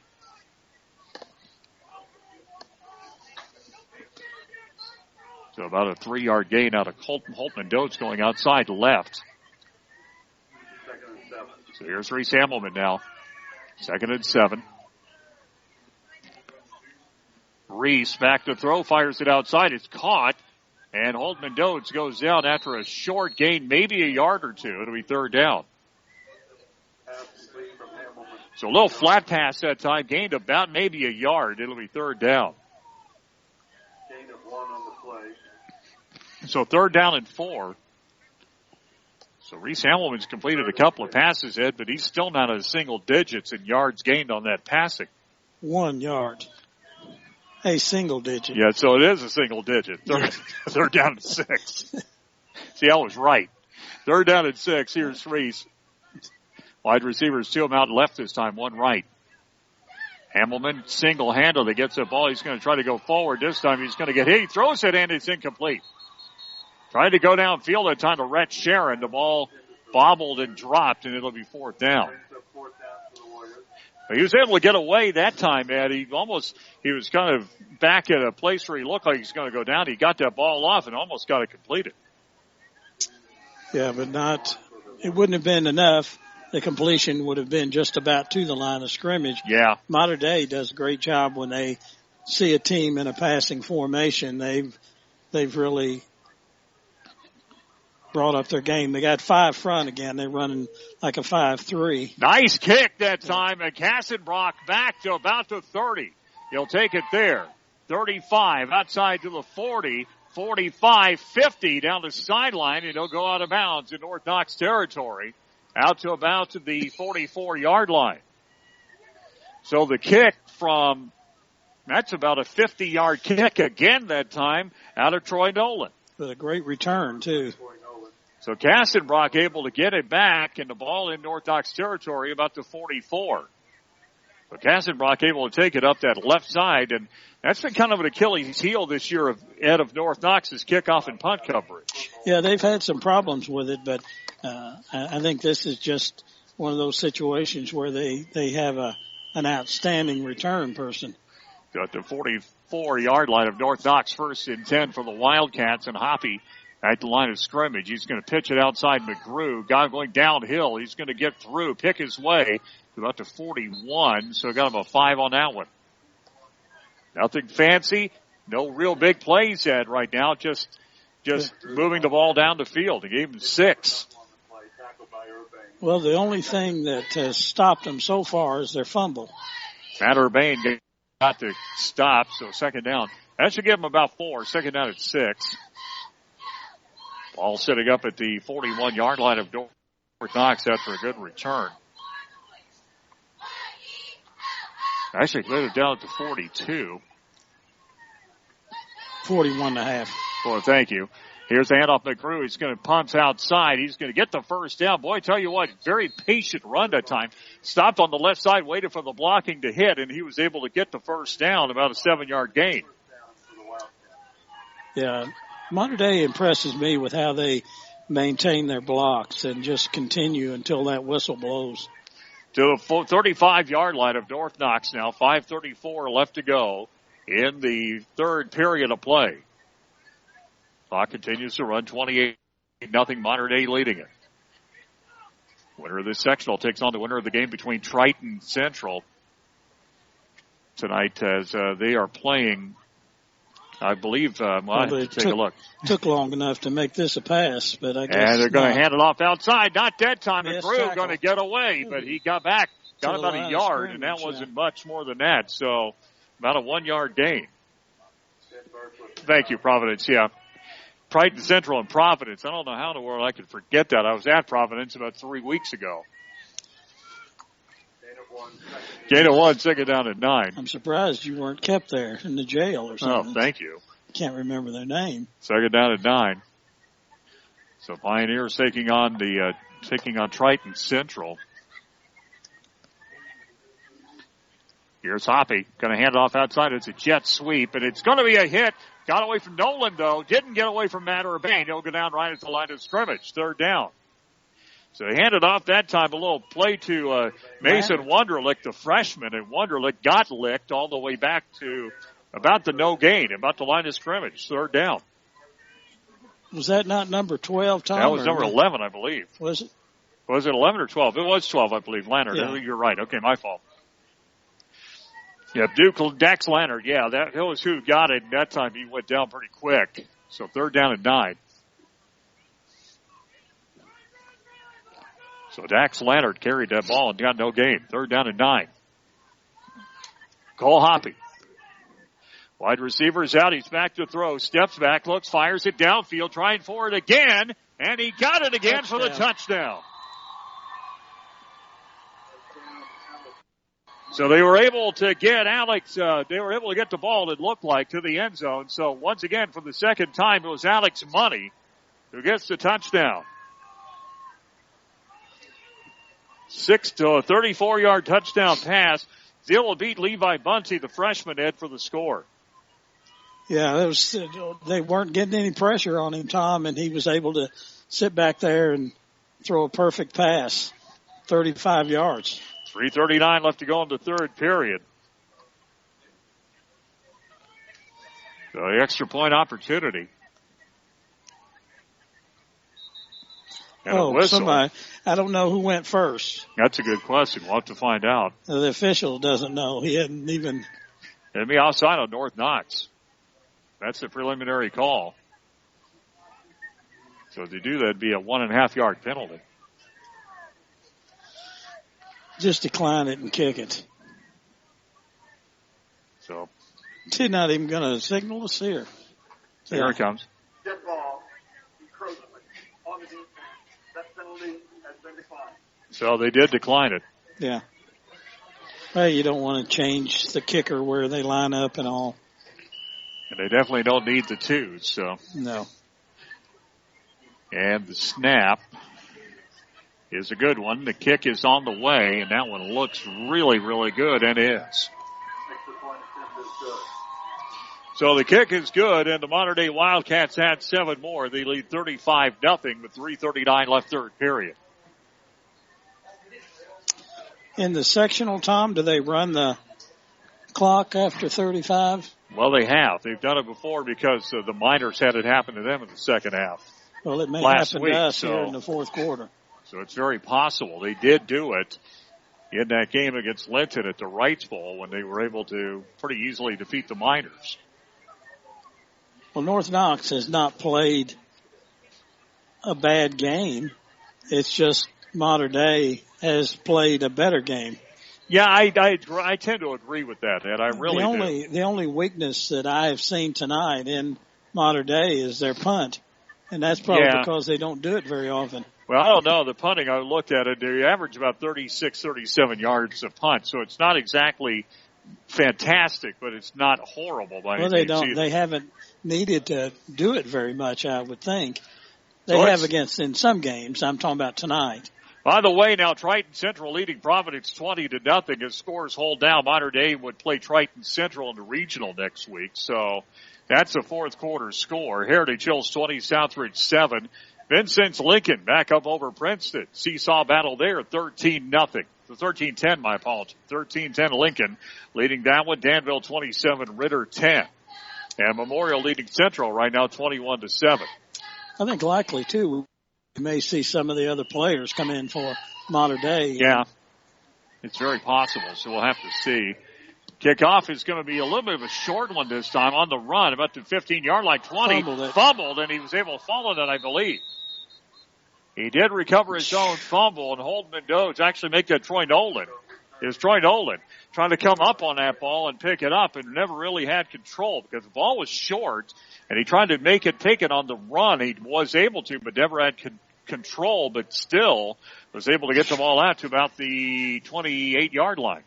Yeah, that was fortunate he got control of it, or that would have really been a short field for Mater Dei. Well, they got it to actually 26, so they'll put it down to 26. Warriors have it on the right hash mark, 26-yard line, 1st and 10. Here's Rhys Hamilton. Rhys hands it off up the middle. Rhett Sharon got some yardage. He's going to go down about to 35. Actually, correction, I said to 35, I'm at the 30. So got a 3 on that one, 2nd down and 7. Ed, he got a really good hole that time and had a head of steam, but Mater Dei shut him down pretty quick. So give him a gain of 3, 2nd and 7. 2:29 left to go, 3rd period. Mater Dei leading at 35-0. Well, you look at Mater Dei too, Tom. They have their linebackers are very quick. They get to the ball in a hurry. Rhys Hamilton hands it off outside Dodes. Holden turning it upfield, 30-yard line, 35, cuts by to the 37. He'll be just short of the 1st down. Yeah, you got about 7 on that one. 3rd down, I believe, 1. Well, I don't think they may. Yeah, gave him a 1st down. They did give him a 1st down. 8th for the Warriors, 1st in the 2nd half. So they got it to the 37. That's exactly where he needed to get it. So instead of a 3rd and 1, it'll be 1st and 10. 1:53 left to go here in the 3rd period. They didn't stop on the movement of the chains, Ed, so they may be going with the running clock here. Here's Rhys. Rhys Hamilton, 1st and 10. Dode's coming across. Going to keep it himself. Pushes his way forward. Got some yardage. He spins. He moves down to about to the 39 to about to 44, actually. And so he got about 6 on that one. 2nd down. Give him 6, maybe 7. 2nd down and 3 at the 44. So the 44-yard line. Here's Rhys Hamilton. Rhett Sharon in there in place of Cole Richter now. Hamilton hands it off to Sharon. Rhett going to get away from one man. He's going to go forward now. Gets his way to about for a yard or 2 gain. He was dead to rights in the backfield, Ed, and made something out of nothing. That was great second effort, and he may have gotten the 1st down. It's close. We'll find out. I think they're going to have to measure. We'll have to see. It's very close to a 1st down. Doesn't it look close to you? They're going to call it 3rd and 1. Yeah, he's going to be about a yard short. 3rd and 1. Nice run, though, by Rhett Sharon. Yeah, especially when he was caught in the backfield. Yep, they got away from that one, though. Actually, it's Rhys. He gets hit that time. He fell down. He lost about a yard. He did fall down about the 45-yard line. And that's the 2nd slip that we have seen. It'll be 4th down and 2. Ball to 45. Yeah, they've got to go for it here, I think. You would think. Not a real big limp, Ed, but a slight one this time out of Rhys Hamilton. I think is more frustration than anything else. That'll be the end of the 3rd period. That's the final play of period number 3. 12 minutes left to go. Mater Dei in command. They lead 35-0. Back after this 1-minute break. You're listening to North Knox Warrior Football. 105.7 The Ride. WUZR. Bicknell Vincennes. WUZR.com. Hey everyone, this is Randy Hamilton of Hamilton Decal. Here at Laid Back Acres, located smack dab in the middle of Warrior Country, we're all Warrior strong. DeKalb and Asgrow seeds, with their proven yield potential and unbeatable disease packages, are great teammates for all your acres. Good luck this year to all our athletes. Hamilton DeKalb is a proud supporter of North Knox High School and Warriors athletics. See you at the game, Warrior fans. It's victory time.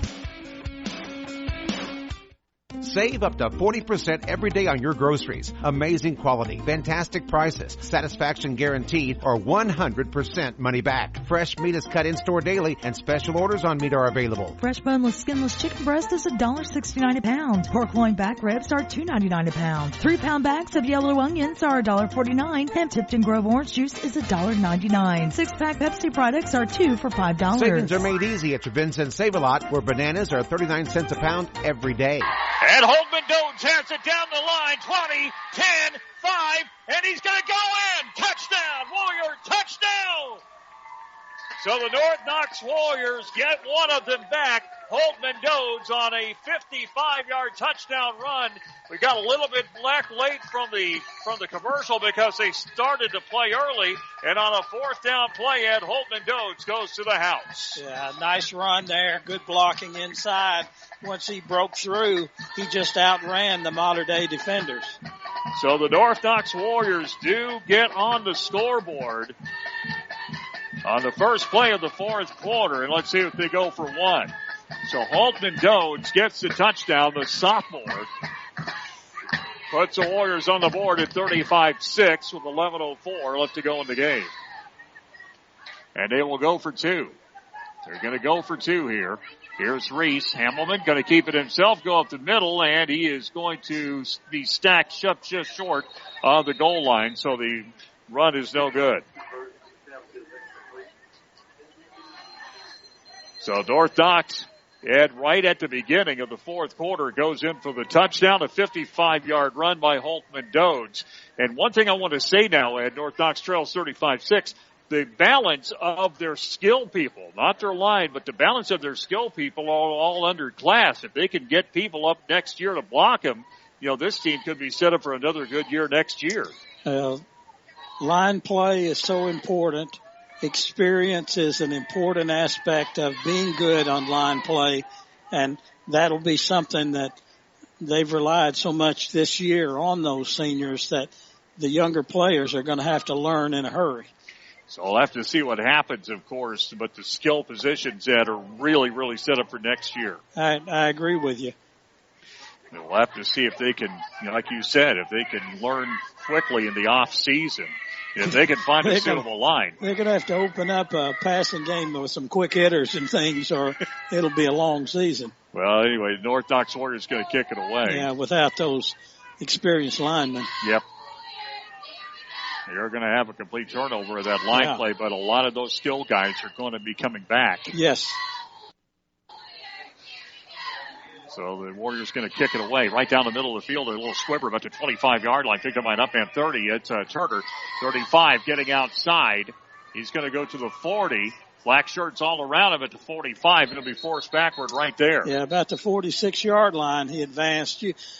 They just have such speed. Actually, it's Dax Lambert. My apologies. Do you notice the speed that they have, too? Yeah, very much. And just almost every position out there on the return team past the line is very fast and quick. They're able to move the football pretty well. They put it down at the 41, so that's where they'll have it, it looks like, unless they move it up. I think, Tom. Yeah, they did move to 46. It looked like they stopped the chainsaw at the 41 trying to get it set up. It's the ball that counts.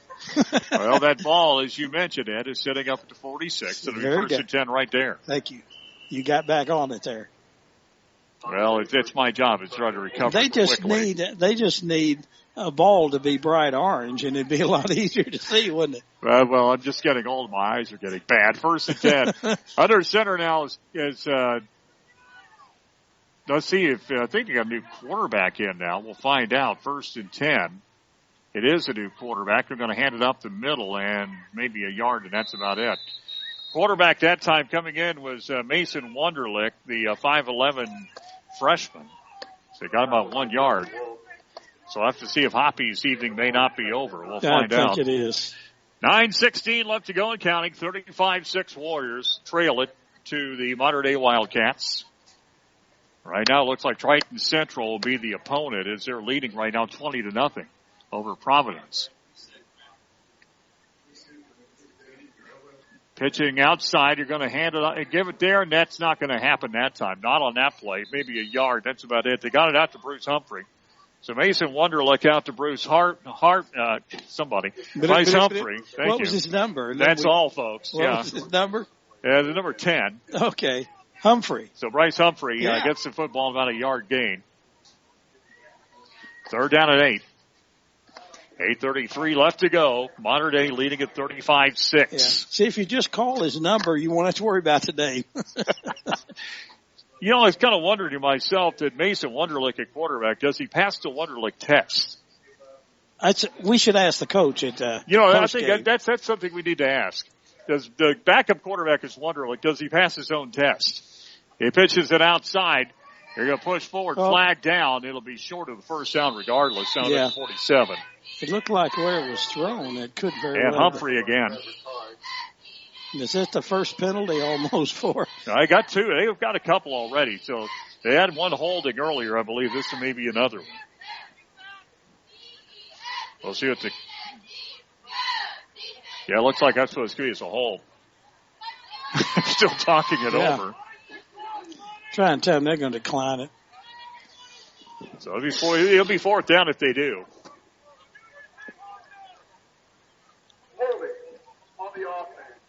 It is. So they'll decline it. They'll take the play. It'll be fourth down at the 47. I would guess it punt. We'll find out. So it'll be fourth down at 4. That run, by the way, once again by Bryce Humphrey, 5'9" sophomore. Wunderlich is a 5'11" freshman. So fourth down at 4. Looks like they're going to go for it. Yeah. I don't think they have anything to lose here. So they'll go for it. 35-6, 6:55 left to go. Monterey leading it, and Wunderlich will go to the line of scrimmage at I formation again. So fourth down. And Wunderlich hands it off now to the jet sweep man who'll go outside. He gets hit. Oh, he slipped by a North Knox player, and he's going to go down about to 34. Eli McDermott took the football and got the first down, and the problem was North Knox had a contained guy, and he just slipped and fell. Clock running, 6:20 left to go. So the ball to 34. So the ball to 34-yard line. It'll be 1st and 10 there. North Knox had contained that time, but you just say, well, outrun the contain, and the person who was there slipped. Seen a couple of players slip on that tonight, too. Here's Wunderlich. Hands it off up the middle. Humphrey, not that time. He goes right down to the line of scrimmage. Second down. 5:42 and counting left to go. Monterey just trying to basically work the clock right now. Again, 35-6 to score. So this magic carpet ride of a season for the North Knox Warriors looks like it's going to come to an end tonight. Second down and 9. Wunderlich under center. Max behind him. Long count. Going to pitch it outside now. And he's going to get to the corner. He captures it. Goes out of bounds, though, about the 30-yard line. It'll be third down right there. Number, 27, yep. Isn't it? That's going to be the run by another freshman that time, Joey Pierre. Third and 4.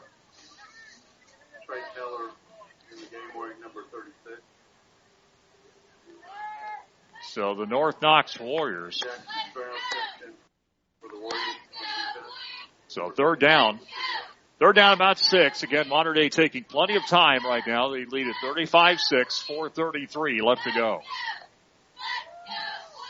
Well, they're giving their young players a chance to participate in a game like this. So Wunderlich, third down. He's going to hand it off up the middle, and it's not going to happen that time. It'll be fourth down at about 5, and that time the running back ran right into Trevor Carre. Carre, Burke, and Jackson Stroud made the tackle. So Trevor Carre, the one there first. It'll be fourth down at 5. They got the ball to 29. 4 minutes left to go. 35-6 to score. Monterey leading it. Lone North Knox touchdown of the night, a 55-yard run by Holtman Dodes.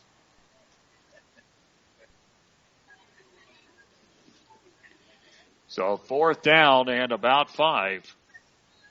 Pitching it outside. They're going to try to run it up the middle. He's picking his way through, and he's going to be short. North Knox will take the ball. They tried to go again that time to Joey Pierre. And the Warriors will take it over at their own 29. 3:24 and counting left to go in the Warriors season. 35-6 the score. So the Warriors will give it one more shot for their 11 seniors. Yeah, Monterey's having a hard time counting the number of players they've got out there. They've got Here's Rhys. Hands it off Sharon. Red up the middle. Pushes his way forward. He's got some yardage at the 35.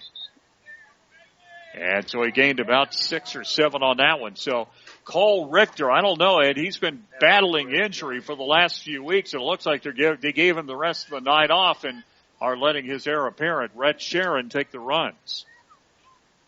Yeah, well, I think you look at the coach in the situation. He sees the score right now, and he sees that they're playing their freshman team so against them. So I think that's the right thing to do, give the younger player a little bit more of an opportunity. Just like I say, Richter's out there. He'll get the football. 2nd and 3. He'll push his way forward to the 41.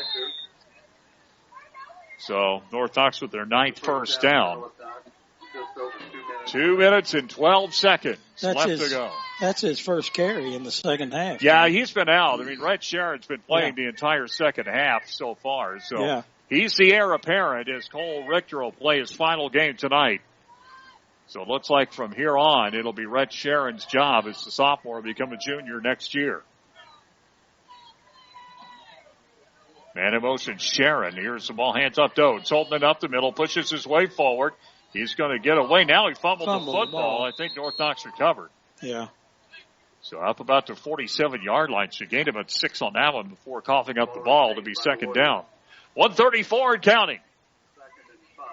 They're going to give him a gain, I thought, about 6. Second down and 4. Yeah. Well, he's been the bright spot tonight, Tom, offensively. And he's got 130 yards rushing. So a nice play by Holden Dodes, only a sophomore. He'll be back. Handoff up the middle. Here's Richter. Actually, Rhett Sharon. Down to about the 37-yard line. So a big gain for Rhett Sharon and the Warriors with their 10th first down. 1:07 left to go. Tell you what, Ed, they're going to finish with a flourish. Let's see if they can get it in the end zone one more time with about a minute left. Ball to 38. Under a minute. North Knox not going to take a timeout. They're going to let the clock run. Here's Rhys Hamilton. And in motion, Sharon. Hamilton hands off on the inside. Dodes. Holden. Jump cut in the middle. Going to go down past the 30 and near the first down marker at the 28. I think they're going to give it to him. So 36 seconds left to go. That's the 11th first down for the Warriors, I do believe, if they give it to him. They don't. Second down and 1. They didn't give it to him. It's 9.5. 24 seconds left to go. Warriors going to come to the line. Maybe one more play here. Here's Rhys Hamilton. Rhys hands it off up the middle. It's going to be Sharon Rhett to the 20, down to the 11. Actually, the end of the 16, 14-yard line. That's going to be the final play. 2 seconds, 1 second, and the season ends for the North Knox Warriors by the final score of 35-6. We'll be back after this 2-minute break for the Graver postgame report. You're listening to North Knox Warrior football right here on 105.7 The Ride, WUZR Bicknell. Vincent at WUZR.com. Post frame buildings continue to pop up all over the area. And at Graver Post Buildings, they've been putting up buildings for over 40 years. Garages, pole barns, storage buildings, workshops, apartments, even indoor basketball courts, and some of the most attractive commercial buildings in the state. Every job is specific and unique to your wants and your needs. Graver Post also has packages for contractors and do-it-yourselfers. So for your next building or roofing project, call for a free quote at Graver Post, 800-264-5013. Rex's Body Shop has heard it all. The car in front of me failed to get out of the way. That dumb deer didn't cross at the deer crossing sign. I could have swore the light was green. But the reason you need auto body repair doesn't matter to Rex's Body Shop. What matters is they make your car like new and the process easy for you. Rex's Body Shop, continuing their legacy of excellent service, 2710 North 2nd Street in Vincennes. Bring your Rex to Rex. Alliance Tractor Ready to Mow service reduces mower maintenance to its simplest form. There's no more loading your mower, no more hauling it in. Alliance Tractor's professional technicians bring convenient maintenance to your doorstep. Your walk behind or ride and lawn equipment will start easier, last longer, and run more safely. All work is done inside the specially equipped truck. Call today to schedule your appointment. Alliance Tractor, 812-882-5750. Alliance Tractor, just south of Vincennes on Highway 41. Back once again here at Warrior Stadium, and the modern-day Wildcats win sectional 40 tonight by the final score of 35-6. You're listening to the Graber Post Game Show. A reminder, post up and score now with Graber Post Buildings. Again, it's Graber Post, located on the Odin-Candleburg Road. Scoring, it was John McGrew 3 straight times, and he scored from 5 yards, 1 yard, and 6 yards. At 7:45 of the first period, they took over on a short field after a North Knox fumble, took it to the end zone. Extra point good. They made it 7-0. And then at 11:05 in the second quarter, they scored on their second drive again. This one, a run from about a half a yard out from McGrew. They made it 14-0. And then with 6:22 left to go in the second quarter of play, it was a 6-yard run to make it 21-0, and that's where it was at halftime.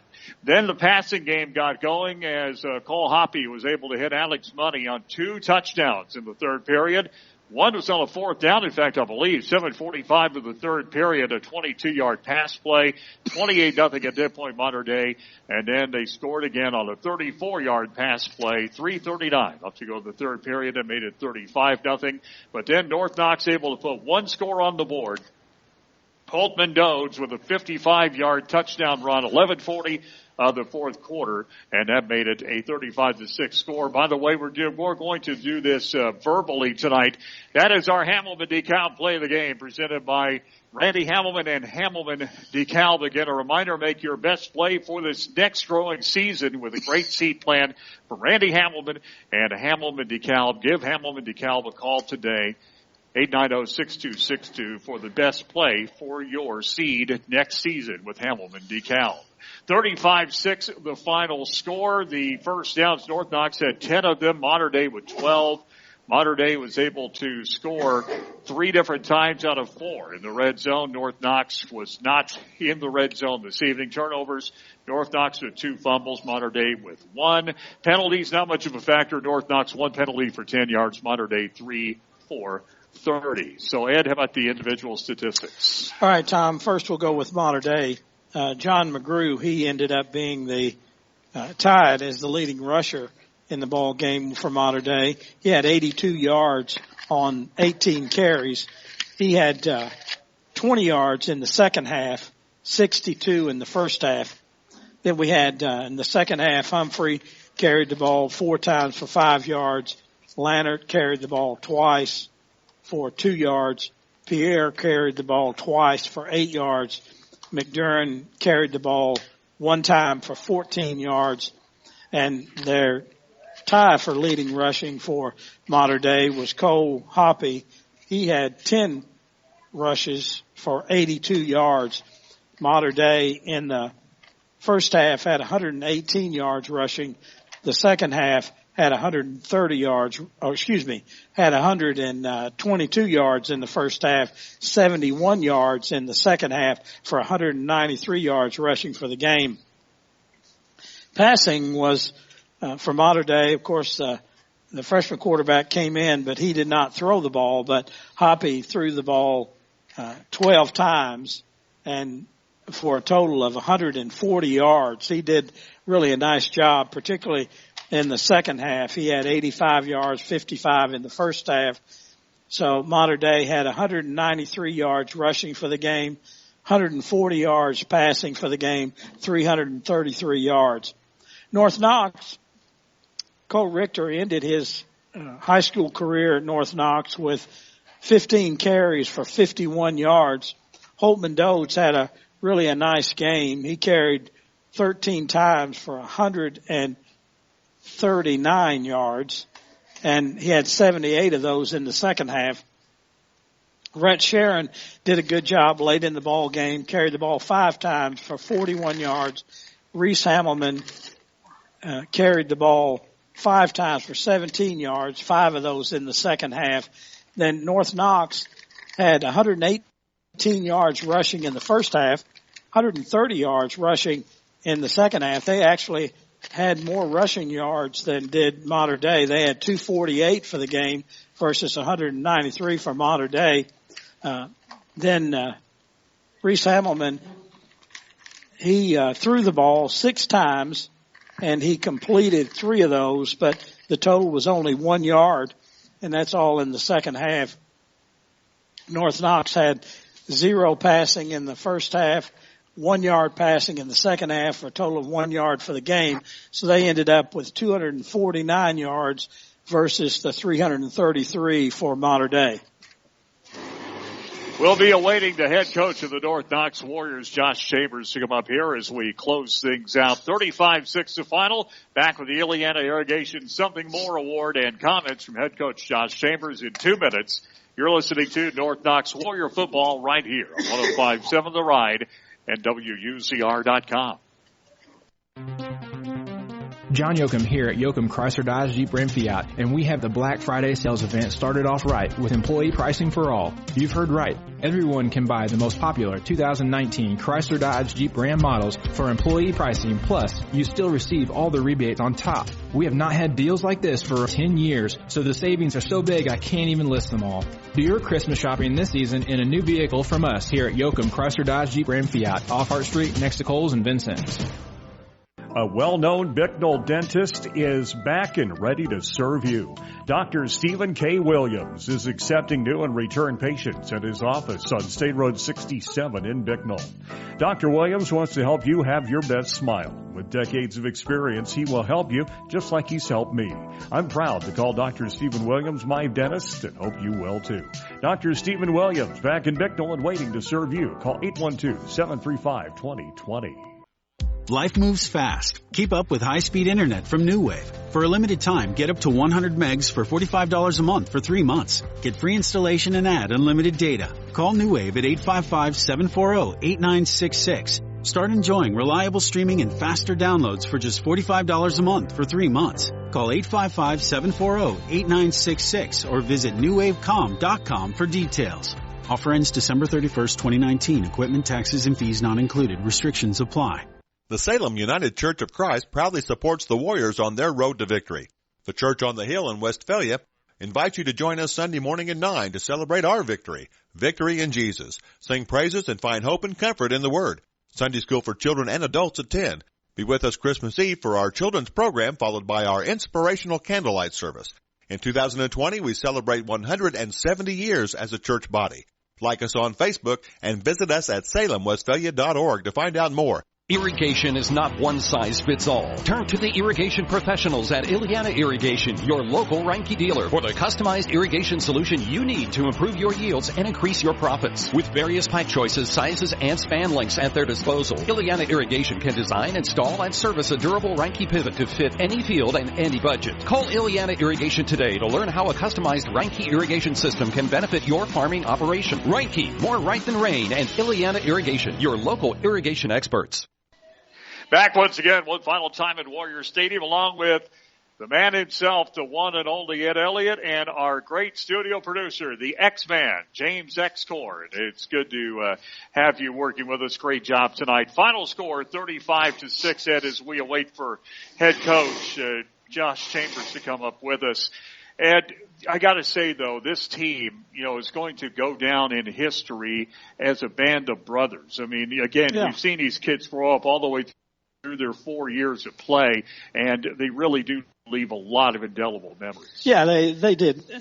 I thought they had a great season. When you look 8-4, that's pretty darn good. They go on the road and beat a South Spencer team that played really well, and they came back and won another game, and then they have a chance tonight to be in the finals. That's an accomplishment. There are a lot of football teams that were on the sidelines and were hoping to get to that position, but never did. So Coach Josh Chambers joining us right now.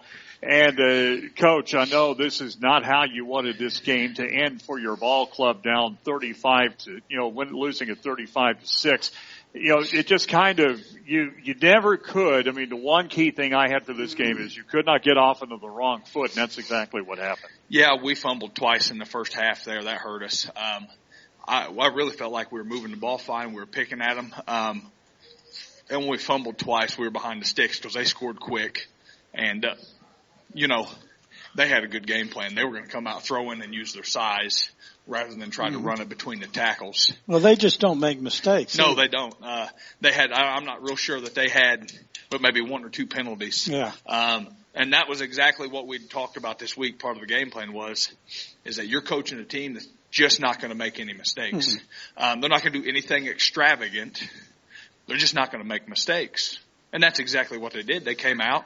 They didn't make hardly one mistake, and we chalked up and made 2. So that you got to give it to them. They did a nice job. Very well coached. Their kids are very well mannered, and they play really hard. And they're deep. Yes, they are. For a school their size, they've got a ton of football players. I mean, they've only got maybe 120 more kids enrolled than what we do, but they've got 75 on their sideline. So. Well, they get the best too. I think Sure. the best kids out of Evansville go there, and I think that's. So they've done a good job of pointing that, and it is what it is. Yeah.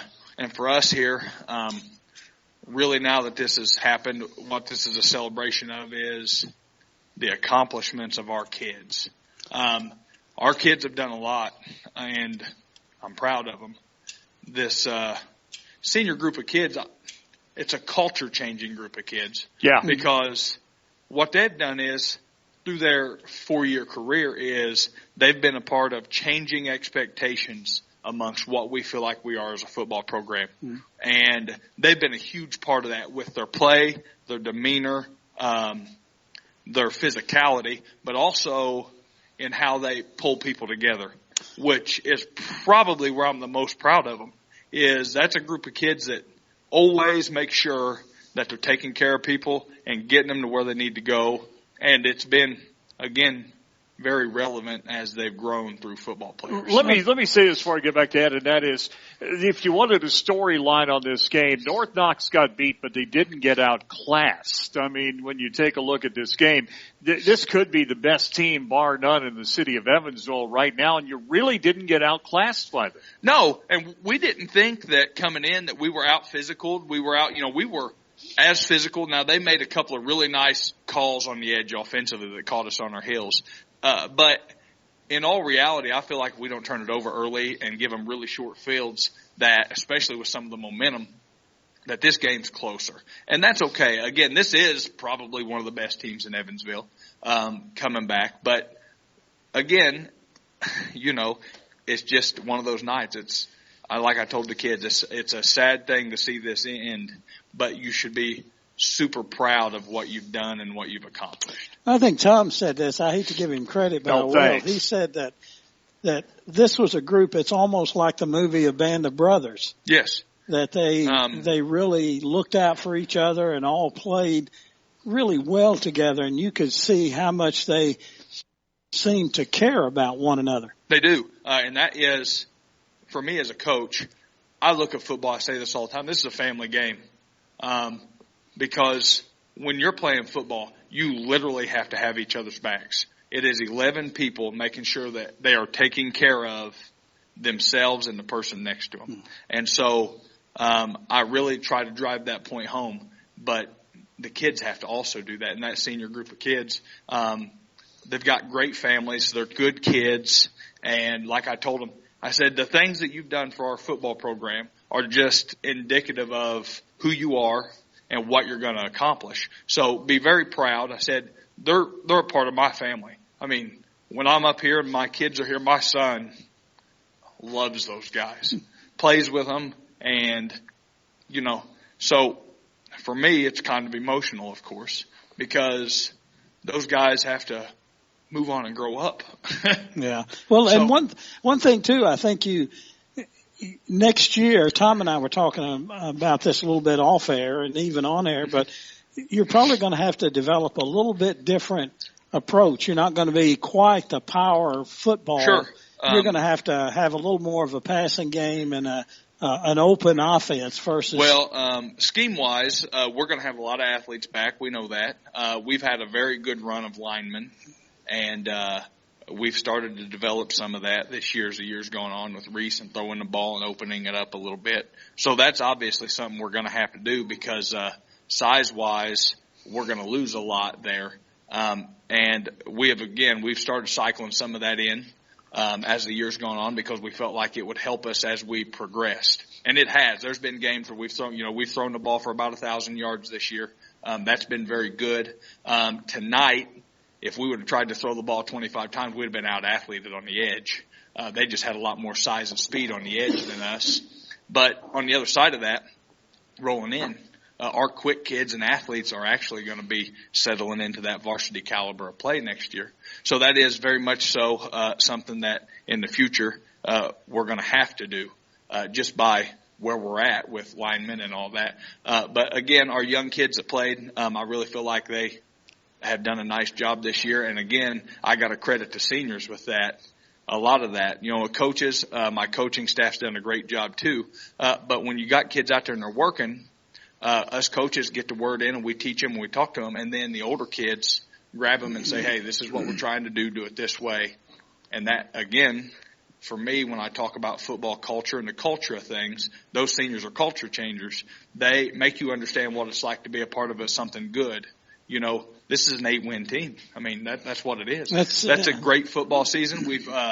We play a demanding schedule. We've beat a lot of good football teams, but most importantly, we've played a ton of good football, win, lose, or draw. Mm-hmm. So, and you can't say enough about what they've done. Well, this was no blowout tonight. This was a game that they knew they were in for a tough ball game and probably felt a little bit surprised that they were able to get the ball on the 29-yard line and get that first score.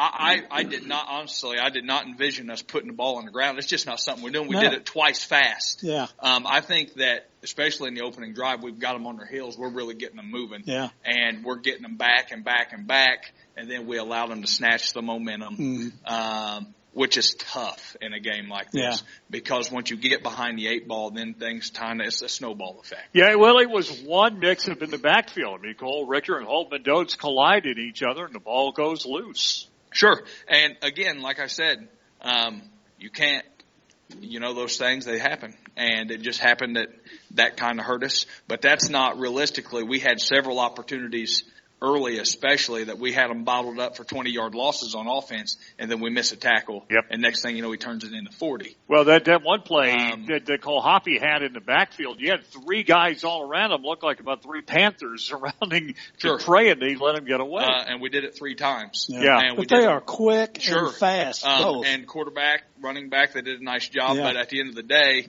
that's about breaking down and just, making a play.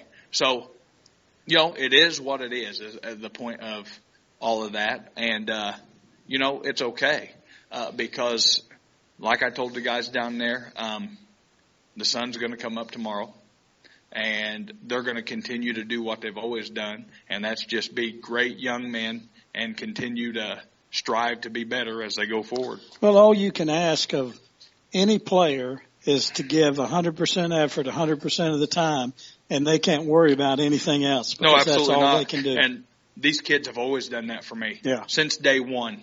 It's never been a question of, are you going to give the effort? I'm talking weight room. I'm talking preseason, everything. So as a coach, when you're coaching kids like that, you kind of get a little spoiled. And those guys, again, have been great. It's all been them, and I'm proud of them. Well, when you talk about a culture change now, you talk about the off season. We'll see how much of a culture change will last because, again, seeing if you can get the kids in for the off-season weight program and preseason training and get ready for what I would guess would be, Sullivan coming in here in August of next year. Sure. And our kids, they'll be up for the challenge, and we'll be super excited as that rolls along. We're going to celebrate what we've done for now because those kids deserve it. And then we'll take a little time off, and when we get started back at it again, it'll be as committed as they've always been. Is Boyles okay? Yeah. He's got a high ankle sprain, and it's pretty rough. It's pretty swollen up. He's going to be all right. A little bit of healing time for him, and then again, he's another one of those guys we're going to lean on heavy in the future. Yeah, he's got basketball to worry about too now, so. Like I said, getting him back for that, I'm sure that's Coach Crabtree's major concern, getting him back for the season. Sure, and that's the thing. Now we are in basketball season Monday, and some of those guys are going to be a little hobbled up for a couple of weeks because we've played football. It's been 12 weeks of football. Yeah. And that's a grind. So, again, those kids, get them healthy, get them moving forward. And but they're up for the challenge. They always are, because they're tough and they're always going to give everything they've got. Well, Coach, we appreciate everything you've done for us, and we are glad to be able to have continued this into the 11th week of the season, and we look forward to seeing maybe a different team, but definitely a lot of good kids back and set up for success in 2020. Absolutely. I appreciate it, guys. All right. Thank you very much.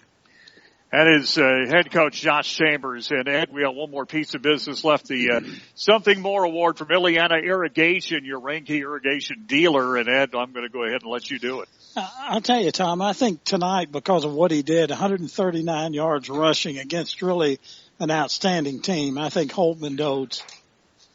So that is our Ileana Irrigation Something More Award winner tonight, and it's presented by your Reinke irrigation dealer, Ileana Irrigation. Ed, before you go ahead and unplug, I just wanted to say thank you very much for joining us, coming back for your first season back with football. But guess what?